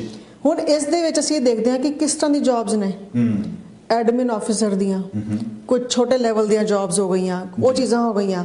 ਹਾਂ, ਤੁਹਾਡਾ ਸਕਿੱਲ ਲੈਵਲ ਜਿਸ ਨੂੰ ਅਸੀਂ ਇੰਟਰਨੈਸ਼ਨਲ, ਇਹ ਮੈਂ ਡੈਫੀਨਿਟਲੀ ਕਹਾਂਗੀ ਜਿਹੜੇ ਵੀ ਇਮੀਗ੍ਰੇਸ਼ਨ ਵਾਲੇ ਲੋਕ ਆ ਰਹੇ ਨੇ ਇੱਥੇ, ਸਾਡੇ ਕੋਲ ਇੱਕ ਬੜੀ ਅੱਛੀ ਕਹਿੰਦਾ ਵੈਲਿਊ ਹੈ ਕਿ ਸਾਡਾ ਇੰਟਰਨੈਸ਼ਨਲ ਲੈਵਲ ਦਾ ਸਕਿੱਲ ਹੈ, ਕਿਉਂਕਿ ਅਸੀਂ ਡਿਫਰੈਂਟ ਕੰਟਰੀਜ਼ 'ਚ ਕੰਮ ਕਰਕੇ ਆਏ ਹਾਂ। ਬਿਲਕੁਲ। And it's a key thing, ਜੋ ਇੱਥੋਂ ਦੇ ਲੋਕਾਂ, ਜੋ ਸਿਟੀਜ਼ਨ, ਮਤਲਬ ਇੱਥੋਂ ਦਾ ਜੋ ਕੋਈ ਬੰਦਾ ਪੈਦਾਇਸ਼ ਹੋਗਾ, ਉਸ ਕੋਲ ਚੀਜ਼ ਨਹੀਂ ਹੋਏਗੀ। ਬਿਲਕੁਲ, ਠੀਕ ਹੈ ਨਾ। ਔਰ ਵੈਲਿਊ, ਕਿਉਂਕਿ ਮੈਂ ਜਦੋਂ ਇੱਥੇ ਆਈ ਸੀਗੀ ਤੇ ਮੈਨੂੰ ਵੀ ਇਹ ਵੈਲਿਊ ਮਿਲੀ ਸੀ, ਮੈਂ ਹੋਰਾਂ ਨੂੰ ਵੀ ਦੇਖਿਆ ਵੈਲਿਊ ਮਿਲਦੀ ਹੈ, ਕਿਉਂਕਿ ਅਸੀਂ ਹੋਰ ਲੋਕਾਂ ਨੂੰ ਮਿਲ ਕੇ ਆਏ ਹਾਂ। ਕਿਉਂਕਿ ਤੁਸੀਂ ਆਲਰੇਡੀ ਉਹ ਕੰਮ ਕਰ ਚੁੱਕੇ ਆ ਜਿਹੜਾ ਇੱਥੇ ਨਹੀਂ ਹੋ ਰਿਹਾ, ਔਰ ਤੁਹਾਡਾ ਅਨੁਸਾਰ ਤੁਹਾਨੂੰ ਕੋਈ ਨਾ ਕੋਈ ਫੀਲਡ ਮਿਲ ਜਾਂਦਾ। ਬਿਲਕੁਲ। ਹੁਣ ਇਹਦੇ ਵਿੱਚ ਸਿਨੈਰੀਓ ਕੀ ਹੁੰਦਾ ਕਿ ਜੇ ਤੁਸੀਂ ਪੈਸੇ ਦੀ ਗੱਲ ਕਰਦੇ ਹੋ, ਹੁਣ ਮੈਂ ਕਹਿੰਦੀ ਹਾਂ ਕਿ ਮੈਂ ਇੰਪਲੋਇਰ ਹਾਂ, ਮੈਂ ਬੰਦੇ ਨੂੰ ਰੱਖਿਆ, ਇਹ ਚੀਜ਼ ਦੇਖੋ ਕਿ ਉਸਨੂੰ ਮੈਂ ਅਗਰ ਇੰਪਲੋਏ ਕਰਕੇ ਰੱਖਿਆ ਔਰ ਮੈਨੂੰ ਉਸਦੀ ਜ਼ਰੂਰਤ ਨਹੀਂ ਹੈ, ਲੇਕਿਨ ਮੈਂ ਫਿਰ ਵੀ ਉਸ ਬੰਦੇ ਨੂੰ ਰੱਖ ਰਹੀ ਹਾਂ ਕਿ ਉਸਦੀ ਜ਼ਰੂਰਤ ਹੈ, ਉਹਦੀ PR ਦੇ ਲੈ ਕੇ ਕੁਝ ਵੀ ਲੈ ਕੇ ਜੀ, ਉਹਦੇ ਉੱਪਰ ਜੋ ਖਰਚਾ ਮੇਰੀ ਕੰਪਨੀ ਕਰੇਗੀ, ਠੀਕ ਹੈ। ਇਹ ਕਹਿੰਦਾ ਗਿਵ ਐਂਡ ਟੇਕ ਵਾਲੀ ਸਿਚੁਏਸ਼ਨ ਹੁੰਦੀ ਹੈ ਕਿ ਜੇ ਮੈਂ ਤੇਰੀ PR ਵਾਸਤੇ ਹੈਲਪ ਕਰ ਰਹੀ ਹਾਂ, ਤੈਨੂੰ ਇੱਥੇ ਪਰਮਾਨੈਂਟ ਕਰ ਰਹੀ ਹਾਂ, so you have to give something to me. It's a give and take situation. ਉਹਦੇ ਵਿੱਚ ਕੁਝ ਪੈਸੇ ਇਨਵੋਲਵ ਹੋਣੇ ਲਾਈਕ ਲਾਜ਼ਮੀ ਗੱਲ ਹੈ ਕਿ ਤੁਸੀਂ ਕੁਝ ਵੀ ਗੱਲ ਕਰਨਾ ਹੋਵੇ, ਇਟਸ ਅ ਰੂਲ ਹੈ ਆਪਸ ਵਿੱਚ ਕਿ ਤੁਸੀਂ ਕਰਨਾ ਹੈ ਵਾਲਾ, ਪਰ ਕੁਝ ਹੋ ਸਕਦੇ ਆ, ਕੁਝ ਵਾਲੀ ਗੱਲ ਹੈ। ਕਿਉਂਕਿ ਜਿਸ ਤਰ੍ਹਾਂ ਟੈਕਸ ਅਸੀਂ ਭਰਦੇ ਆ, ਮੇਰੇ ਕੋਲ EMPLOYE ਆਏਗਾ, ਮੈਂ ਟੈਕਸ ਭਰਾਂਗੀ ਤੇ ਉਹ ਤਾਂ ਮੇਰੇ CR ਤੋਂ ਜਾਏਗਾ ਹੀ ਜਾਏਗਾ। ਜੀ, ਜਾਂ ਤਾਂ ਤੁਸੀਂ ਉਹ ਤੋਂ ਕੰਮ ਕਰਵਾਓਗੇ, ਬਿਲਕੁਲ, ਜਾਂ ਫਿਰ ਉਹ ਜਿਹੜਾ ਤੁਸੀਂ ਟੈਕਸ ਪੇ ਕਰ ਰਹੇ ਹੋ ਉਹਦੇ ਵਿੱਚੋਂ ਕੁਝ ਨਾ ਮਤਲਬ ਮੈਂ ਉਹਨੂੰ ਕੰਮ ਕਰਾਵਾਂ ਨਾ, ਪੇਰੋਲ ਜੇ ਚੱਲੇ ਤਾਂ ਮੈਨੂੰ ਟੈਕਸ ਭਰਨਾ ਹੀ ਪੈਣਾ। ਬਿਲਕੁਲ ਠੀਕ ਹੈ ਨਾ। ਉਹ ਗਿਵ ਐਂਡ ਟੇਕ ਚਾਹੀਦੀ ਹੁੰਦੀ ਹੈ। ਉਹਦੇ ਚੱਕਰ ਜਦੋਂ ਪੁਰਾਣੇ ਟਾਈਮ ਤੇ ਮੈਂ ਕਹਾਂ last year, middle of the last year ਤੋਂ ਪਹਿਲੇ ਜੀ, ਮੁਸ਼ਕਿਲ ਨਾਲ 10-15-20 ਹਜ਼ਾਰ ਤੱਕ, ਮੈਕਸਿਮਮ 20 ਹਜ਼ਾਰ ਤੱਕ ਅੱਛੇ ਲੈਵਲ ਦੇ ਜੌਬਸ ਆ ਰਹੀਆਂ ਸੀਗੀਆਂ ਔਰ ਵਿਦ ਕੰਮ ਆ ਰਹੀਆਂ ਸੀਗੀਆਂ। ਲੇਕਿਨ ਉਸ ਤੋਂ ਬਾਅਦ ਲੈ ਕੇ ਹੁਣ ਤੱਕ ਮਾਰਕੀਟ ਨੇ ਬਹੁਤ ਅੱਗੇ ਗਈ ਹੈ ਜੀ। ਗਈ ਕਿਉਂ ਹੈ? ਕਿਉਂਕਿ ਹੁਣ ਹਰ ਕੋਈ ਕਹਿ ਰਿਹਾ ਕਿ ਮੈਂ ਲੈ ਲਾ। ਹੁਣ ਜਿਸ ਤਰ੍ਹਾਂ ਮੈਂ ਤੁਹਾਨੂੰ ਕਹਾਂ ਕਿ ਰਮਨ ਜੀ ਇਸ ਤਰ੍ਹਾਂ ਕੰਮ ਕਰਦੇ, ਜਿਹੜਾ ਬੰਦਾ ਕੰਮ ਕਰਨਾ, ਤੁਸੀਂ ਅੰਦਰੋਂ ਕੁਝ ਪੈਸੇ ਹੋ ਰਹੇ ਨੇ, ਠੀਕ ਹੈ। ਹੁਣ ਅੰਦਰਲੇ ਪੈਸੇ, ਇੰਡੀਆ ਵਾਲੀ ਕਹਾਣੀ, ਅੰਦਰੋਂ ਵਾਲੇ ਪੈਸੇ ਹਰ ਕਿਸੇ ਨੂੰ ਪਸੰਦ ਆਉਂਦੇ ਨੇ, ਬਟ ਇਹ ਚੀਜ਼ ਨੂੰ ਧਿਆਨ, ਮੂਲ ਨਾਲੋਂ ਵਿਆਜ ਪਿਆਰਾ। ਬਿਲਕੁਲ। ਲੇਕਿਨ ਇਹ ਤੁਸੀਂ ਬੜੀ ਅੱਛੀ ਗੱਲ ਕਹੀ ਕਿ ਜਿਸ ਤਰ੍ਹਾਂ ਲੋਕੀ ਮੰਗਦੇ ਨੇ, ਹੁਣ ਕਈ ਲੋਕਾਂ ਕੋਲ ਸਟੱਡੀਜ਼, ਜਹਾਂ ਕਿਸੇ ਕੋਲ ਐਕਸਪੀਰੀਅੰਸ ਨਹੀਂ ਹੈ, ਠੀਕ ਹੈ, ਐਕਸਪੀਰੀਅੰਸ ਨਹੀਂ ਹੈ, ਉਹ ਕਰਨਾ ਚਾਹ ਰਿਹਾ ਵੇ, ਤੇ ਉਹਨੂੰ ਸਾਨੂੰ ਦੇਖਣਾ ਪੈਂਦਾ ਕਿ ਅਸੀਂ ਕਿਸ ਨੂੰ ਹੈਂਡਲ ਕਰਾਂਗੇ। ਤਦ ਉਸਨੂੰ ਕਹਿੰਦੇ ਕਿ ਤੂੰ ਸਟੂਡੈਂਟ ਵੀਜ਼ਾ ਤੇ ਆ ਜਾ, ਤੇਰਾ ਕੰਮ ਸੌਖਾ ਹੋ ਜਾਏਗਾ, ਠੀਕ ਹੈ। ਜੇ ਉਹ ਬੰਦਾ, ਮੈਂ ਕਹਿੰਦੀ ਹਾਂ, ਏਜ ਤੋਂ ਜ਼ਿਆਦਾ ਹੈ, ਤੂੰ ਬਿਜ਼ਨਸ ਵਾਲੇ ਤੇ ਆ ਜਾ, ਜਾਂ ਤੂੰ ਕਿਸੇ ਹੋਰ ਵਾਈਫ ਦੇ ਨਾਮ ਤੇ ਆ ਜਾ, ਜਾਂ ਜਿਹੜਾ ਵੀ ਬੱਚਾ ਹਸਬੈਂਡ ਵਾਈਫ ਜਿਹੜਾ ਪੜ੍ਹਿਆ ਲਿਖਿਆ, ਦੇਰ ਆਰ ਮੈਨੀ ਕੈਟਾਗਰੀਜ਼ ਇਨ ਹੀਅਰ ਜਿਹਦੇ ਵਿੱਚ ਅਸੀਂ ਬੰਦੇ ਨੂੰ ਇੱਥੇ ਇਮੀਗ੍ਰੇਸ਼ਨ 'ਚ ਲੈ ਕੇ ਆ ਸਕਦੇ ਹਾਂ। ਲੇਕਿਨ ਹੁਣ ਉਹਦੇ ਵਿੱਚ ਵੀ ਕਈ ਕਹਿੰਦੇ ਨਹੀਂ ਜੀ ਅਸੀਂ ਤੇ ਕੁਝ ਕਰਨਾ ਨਹੀਂ, ਸਾਨੂੰ ਬਸ LMI ਕਰਾ ਦਿਓ ਤਾਂ ਅਸੀਂ ਉੱਥੇ ਚੱਲ ਆ ਜਾਣੀ। ਬਸ ਉਹਨਾਂ ਦਾ ਇਹ ਹੈ ਕਿ ਮੈਂ ਇੱਕ ਨਾ ਮਜ਼ਾਕ ਵਾਲੀ ਗੱਲ ਲੱਗੀ ਹੈ, ਬਖਸ਼ ਦੇਣਾ ਜੀ ਪਲੀਜ਼, ਕੋਈ ਬੁਰੀ ਨਾ ਲੱਗੇ, ਮਜ਼ਾਕ ਵਾਲੀ ਗੱਲ ਇਹ ਕਿ ਜਿਸ ਸਮੇਂ ਮੈਂ ਕੈਨੇਡਾ ਤੋਂ ਉਤਰਿਆ, ਮੈਂ 에ਅਰਪੋਰਟ ਤੋਂ ਉਤਰਿਆ, ਮੈਨੂੰ ਅਗਰ ਜ਼ਮੀਨ ਤੇ $10 ਮਿਲਿਆ ਤਾਂ ਮੈਨੂੰ ਕਹਿੰਦਾ ਮੈਂ ਬਸ ਉੱਡਦੇ ਸਰ ਮੈਂ ਡਾਲਰ ਚੱਕਣੇ ਨੇ। ਕੈਨੇਡਾ ਉਹ ਨਹੀਂ ਹੈ। Canada is a very good country ਜਿਹੜੀ ਬੜੀ ਅੱਛੀ ਜ਼ਿੰਦਗੀ ਦਿੰਦੀ ਹੈ, ਲੇਕਿਨ ਤੁਸੀਂ ਇਹ ਨਾ ਸੋਚੋ ਕਿ ਇੱਥੇ ਕਿ ਤੁਸੀਂ ਗਲਤ ਕੰਮ ਕਰੋ। ਬਿਲਕੁਲ। ਪਰ ਜਿਹੜਾ ਤੁਸੀਂ ਇਹ ਹਾਸੋਹੀਣੀ ਗੱਲ ਕੀਤੀ ਹੈ ਨਾ, ਉਹ ਮੈਨੂੰ ਵੀ ਯਾਦ ਆ ਗਿਆ। ਪਿਛਲੇ ਪਿੰਡਾਂ ਦੇ ਵਿੱਚ ਕਹਿੰਦੇ ਹੁੰਦੇ ਸੀ ਵੀ ਕੈਨੇਡਾ ਨੂੰ ਤਾਂ ਲੋਕ ਐਂ ਸਮਝਦੇ ਆ ਵੀ ਤੁਸੀਂ ਕੈਨੇਡਾ ਪਹੁੰਚ ਗਏ ਤੇ ਉੱਥੇ ਤੂੜੀ ਦੇ ਵਾਂਗੂ ਢੇਰ ਲੱਗਿਆ ਪਿਆ ਡਾਲਰਾਂ ਦਾ, ਤੇ ਉਹ ਤੁਸੀਂ ਤੰਗਲੀ ਦੇ ਨਾਲ ਨਾ ਇਕੱਠੇ ਕਰਨੇ ਆ, ਜਿਵੇਂ ਬਰੂਮ ਕਹਿੰਦੇ ਆ ਨਾ, ਬਰੂਮ ਨਾਲ ਤੰਗਲੀ ਨਾਲ ਇਕੱਠੇ ਕਰਨੇ ਆ, ਡਾਲਰਾਂ ਦੇ ਉੱਤੇ ਢੇਰ ਲੱਗੇ ਪਏ ਆ ਤੂੜੀ ਵਾਂਗੂ। ਪਰ ਦਰਸ਼ਕੋ, ਜਿਹੜੇ ਵੀ ਤੁਹਾਡੇ ਦੋਸਤ ਮਿੱਤਰ ਜਾਂ ਰਿਸ਼ਤੇਦਾਰ ਉੱਥੇ ਬੈਠੇ ਆ, ਉਹਨਾਂ ਨੂੰ ਇਹ ਸਮਝਾਉਣਾ ਬੜਾ ਮੁਸ਼ਕਲ ਹੁੰਦਾ। ਅਸੀਂ ਵੀ ਇਹਨਾਂ ਚੀਜ਼ਾਂ ਚੋਂ ਗੋ ਥਰੂ ਹੋਏ ਆ, ਪਰ ਜੋ ਅੱਜ ਜਿਹੜੀ ਜਾਣਕਾਰੀ ਬਣਦੀ ਸੀ ਉਹ ਅਸੀਂ ਤੁਹਾਡੇ ਤੱਕ ਪਹੁੰਚਾਈ ਆ। ਔਰ ਤੁਹਾਨੂੰ ਕਿਸ ਤਰ੍ਹਾਂ ਦਾ ਲੱਗਿਆ ਪ੍ਰੋਗਰਾਮ, ਤੁਸੀਂ ਫੀਡਬੈਕ ਜ਼ਰੂਰ ਦਿਓ। ਔਰ 905-790-9099 ਸਟੂਡੀਓ ਦਾ ਨੰਬਰ ਹੈ। ਔਰ ਜਾਂਦੇ ਜਾਂਦੇ ਆਪਾਂ 1 ਮਿੰਟ ਹੋਰ ਮੇਘਨਾ ਜੀ ਤੋਂ ਕੋਈ ਖਾਸ ਕੋਈ ਟਿਪ ਜਿਹੜੀ ਆ ਇਮੀਗ੍ਰੇਸ਼ਨ ਸੰਬੰਧਿਤ ਜਾਂ ਜਿਹੜੇ ਸਟੂਡੈਂਟਸ ਨਾਲ ਸੰਬੰਧਿਤ ਹੈ ਉਹ ਲਵਾਂਗੇ, ਤੇ ਨਾਲ ਉਹਨਾਂ ਦੇ ਫੋਨ ਨੰਬਰ ਵੀ ਦੁਬਾਰਾ ਜਾਣਦੇ। ਜੀ ਮੇਘਨਾ। ਡੈਫੀਨਿਟਲੀ ਜੀ, ਮੈਂ ਤੁਹਾਨੂੰ ਸਟੱਡੀ ਪਰਮਿਟ ਲਈ ਛੋਟਾ ਜਿਹਾ ਟਿਪ ਦਵਾਂਗੀ ਕਿ ਹੱਲੇ ਵੀ ਜਿਹੜੇ ਬੱਚੇ ਇੱਥੇ ਆਉਣਾ ਚਾਹ ਰਹੇ ਨੇ, IELTS ਦੀ ਡੇਟ ਉੱਥੇ ਟੈਸਟ ਹੋ ਰਹੇ ਨੇ ਇੰਡੀਆ ਵਿੱਚ, ਉਹਦੇ ਬੇਸਿਸ ਤੇ ਤੁਸੀਂ ਕਰਕੇ ਇੱਥੇ ਆ ਕੇ ਤੁਹਾਡੀ ਸਟੱਡੀ ਪਰਮਿਟ ਲੱਗ ਸਕਦਾ ਹੈ। ਆਨਲਾਈਨ ਸਟੱਡੀ ਤੋਂ ਨਾ ਡਰੋ, ਕੋਈ ਅਸੀਂ ਸਟੇ ਕਹਿੰਦਾ ਨਿਊਜ਼ ਦੇ ਨਾਲ ਧਿਆਨ ਰੱਖੋ ਕਿ ਜਿਸ ਤਰ੍ਹਾਂ ਸਭ ਕੋ ਰੀਸੈਂਟ ਨਿਊਜ਼ ਆਏਗੀ ਅਸੀਂ ਉਹਨਾਂ ਨੂੰ ਦੱਸ ਦੇਵਾਂਗੇ ਕਿ ਇਮੀਗ੍ਰੇਸ਼ਨ ਮਿਨਿਸਟਰ ਨੇ ਕੋਈ ਨਵੀਂ ਨਿਊਜ਼ ਦੱਸ ਦਿੱਤੀ ਹੈ, ਬਟ ਬੀ ਵੈਰੀ ਕੇਅਰਫੁਲ ਔਰ ਉਸ ਤੇ ਕਰਦੇ ਰਹੋ। LMI ਦੇ ਰਿਲੇਟਡ ਡੈਫੀਨਿਟਲੀ ਬਹੁਤ ਜੌਬਸ ਆਉਂਦੀਆਂ ਨੇ ਕਿਉਂਕਿ ਇੱਥੇ ਜ਼ਰੂਰਤ ਹੁੰਦੀ ਹੈ। ਅੱਜ ਕੱਲ੍ਹ ਦੀ ਡੇਟ 'ਚ ਕੋਵਿਡ 'ਚ ਦੇਖਿਆ ਜਾਏ ਕਿ ਇੰਪਲੋਇਮੈਂਟ ਦੇ ਵਿੱਚ ਲੋਕੀ ਪਰੇਸ਼ਾਨ ਹੋਏ ਨੇ, ਲੇਕਿਨ ਇੱਥੇ ਹੁਣ ਕੈਨੇਡਾ ਐਸੀ ਕੰਟਰੀ ਹੈ ਜਿਹੜੀ ਇਮੀਗ੍ਰੇਸ਼ਨ ਨੂੰ ਹਾਲੇ ਹੋਰ ਵਧਾਏਗੀ।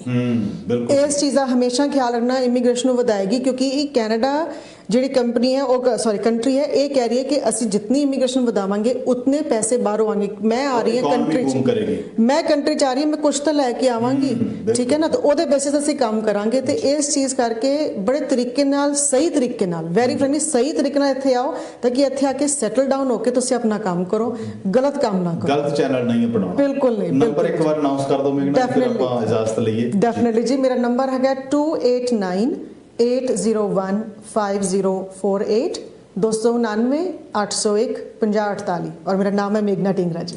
ਬਹੁਤ ਬਹੁਤ ਸ਼ੁਕਰੀਆ ਮੇਘਨਾ ਜੀ। ਆਉਣ ਵਾਲੇ ਦਿਨਾਂ ਦੇ ਵਿੱਚ ਹੋਰ ਆਪਾਂ ਜਿਹੜੀ ਜਾਣਕਾਰੀ ਖਾਸ ਜਿਹੜੀ ਅਪਡੇਟ ਦਿੰਦੇ ਰਵਾਂਗੇ, ਔਰ ਸਾਨੂੰ ਵੀ ਪਤਾ ਕਿ ਲੰਮੇ ਸਮੇਂ ਬਾਅਦ ਤੁਸੀਂ ਸਟੂਡੀਓ ਦੇ ਵਿੱਚ ਆਏ ਆ, ਪਰ ਆਉਣ ਵਾਲੇ ਦਿਨਾਂ ਦੇ ਵਿੱਚ ਆਪਾਂ ਟਰਾਈ ਕਰਾਂਗੇ, ਕੋਸ਼ਿਸ਼ ਕਰਾਂਗੇ ਕਿ ਵੀ ਰਨ ਥਰੂ ਔਰ ਰੈਗੂਲਰ ਆਪਣਾ ਜਿਹੜਾ ਪ੍ਰੋਗਰਾਮ ਅਸੀਂ ਪੇਸ਼ ਕਰੀਏ ਤਾਂ ਕਿ ਜਿਹੜੀ ਇਮੀਗ੍ਰੇਸ਼ਨ ਨਾਲ ਸੰਬੰਧਿਤ ਜਾਣਕਾਰੀ ਅਪਡੇਟ ਆ ਉਹ ਦਰਸ਼ਕਾਂ ਤੱਕ ਪਹੁੰਚਦੀ ਹੋ ਜਾਵੇ। ਡੈਫੀਨਿਟਲੀ ਜੀ। ਸੋ ਦਰਸ਼ਕੋ, ਤੁਹਾਡਾ ਵੀ ਸ਼ੁਕਰੀਆ, ਔਰ ਇਸੇ ਤਰੀਕੇ ਦੇ ਨਾਲ ਵਿਜ਼ਨ ਪੰਜਾਬ TV ਦੇਖਦੇ ਰਹੋ, ਔਰ ਪ੍ਰੋਗਰਾਮ ਹੈ ਜਿਹੜਾ ਅਸੀਂ ਪੇਸ਼ ਕਰ ਰਹੇ ਹਾਂ ਉਹ ਵੀ ਜ਼ਰੂਰ ਦੇਖਿਆ ਕਰੋ। Vision prime time show programme ਦਾ ਨਾਮ ਹੈ, ਔਰ ਸੋਮਵਾਰ ਤੋਂ ਲੈ ਕੇ ਵੀਰਵਾਰ ਵਾਲੇ ਦਿਨ ਤੱਕ ਤੁਹਾਡੀ ਸੇਵਾ 'ਚ ਹਾਜ਼ਰ ਹੁੰਦੇ ਆ। 7 ਤੋਂ 8 ਇਸ ਦਾ ਸਮਾਂ ਹੁੰਦਾ ਹੈ। 905 790 9099 ਸਟੂਡੀਓ ਦਾ ਨੰਬਰ ਹੁੰਦਾ, ਜ਼ਰੂਰ ਕਾਲ ਕਰਿਆ ਕਰੋ ਔਰ ਫੀਡਬੈਕ ਦਿਆ ਕਰੋ। ਤੁਸੀਂ ਵੀ ਕੋਈ ਵਿਸ਼ਾ ਸਾਨੂੰ ਸੁਜੈਸਟ ਕਰੋ ਜਿਸ ਦੇ ਉੱਪਰ ਅਸੀਂ ਕੰਮ ਕਰ ਸਕੀਏ ਔਰ ਬਿਹਤਰ ਪ੍ਰੋਗਰਾਮ ਕਰ ਸਕੀਏ। ਔਰ ਆਉਣ ਵਾਲੇ ਦਿਨਾਂ ਦੇ ਵਿੱਚ ਜਿਹੜਾ LMIA ਫਰਾਡ ਦੀ ਗੱਲ ਕੀਤੀ ਹੈ, ਅਸੀਂ ਇੱਥੋਂ ਦੇ ਲੋਕਲ ਜਿਹੜੇ ਓਨਟਾਰੀਓ ਦੇ ਲੋਕਲ MPP ਹੈ ਦੀਪਕ ਆਨੰਦ ਜੀ, ਉਹਨਾਂ ਨਾਲ ਵੀ ਜ਼ਿਕਰ ਕਰਾਂਗੇ। ਅਸੀਂ ਉਹਨਾਂ ਨੂੰ ਇੱਥੇ ਲੈ ਕੇ ਆਵਾਂਗੇ। ਉਹਨਾਂ ਦਾ ਜੋ ਪ੍ਰੋਗਰਾਮ ਰੱਖਿਆ ਬੁੱਧਵਾਰ ਜਾਂ ਵੀਰਵਾਰ ਵਾਲੇ ਦਿਨ, ਤੇ ਇੱਕ ਜਿਹੜਾ ਅਸੀਂ ਕੱਲ੍ਹ ਨੂੰ ਵਿਸ਼ਾ ਲੈ ਕੇ ਆ ਰਹੇ ਹਾਂ, ਬੜਾ ਅਜੀਬੋ ਗਰੀਬ ਵਿਸ਼ਾ, ਉਹ ਹੈ ਐਕਸਟਰਾ ਮੈਰੀਟਲ ਅਫੇਅਰਸ ਦੀ ਗੱਲ ਕਰਾਂਗੇ। ਜਿਹੜਾ ਵੀ ਵਿਆਹ ਹੋਣ ਤੋਂ ਬਾਅਦ ਵੀ ਕਈ ਵਾਰੀ ਅਸੀਂ ਕਹਿੰਦੇ ਆ ਵੀ ਸਾਡਾ ਜਿਹੜਾ ਮੇਰੀ ਘਰਵਾਲੀ ਦੇ ਨਾਲ ਜਾਂ ਘਰ ਵਾਲੇ ਦੇ ਨਾਲ ਜਿਹੜਾ ਉਹ ਰਾਬਤਾ ਨਹੀਂ ਬਣਿਆ, ਮਿਊਚੁਅਲ ਅੰਡਰਸਟੈਂਡਿੰਗ ਨਹੀਂ ਬਣੀ, ਤਾਂ ਕਰਕੇ ਮੇਰੇ ਐਕਸਟਰਾ ਮੈਰੀਟਲ ਜਿਹੜੇ ਅਫੇਅਰ ਸ਼ੁਰੂ ਹੋ ਗਏ ਆ। ਉਹਦੇ ਬਾਰੇ ਅਸੀਂ ਚਰਚਾ ਕਰਾਂਗੇ, ਕਿਉਂ ਹੁੰਦੇ ਆ, ਕਾਹਦੇ ਲਈ ਹੁੰਦੇ ਆ, ਔਰ ਜੇ ਹੋ ਗਿਆ ਤਾਂ ਉਹਦੇ ਲੱਛਣ ਕੀ ਹੈ, ਕਿਵੇਂ ਬਚਿਆ ਜਾ ਸਕਦਾ। ਸੋ ਆਉਣ ਵਾਲੇ ਦਿਨਾਂ ਦੇ ਵਿੱਚ ਨਵੇਂ ਮਹਿਮਾਨ ਤੇ ਨਵੇਂ ਵਿਸ਼ੇ ਦੇ ਨਾਲ ਫਿਰ ਹਾਜ਼ਰ ਹੋਵਾਂਗੇ। ਤਦ ਤੱਕ ਦੇ ਲਈ ਸ਼ੁਕਰੀਆ। ਜਿਉਂਦੇ ਰਹੋ, ਵਸਦੇ ਰਹੋ, ਘਰਾਂ 'ਚ ਰਹੋ। ਸ਼ੱਬਾ ਖੈਰ।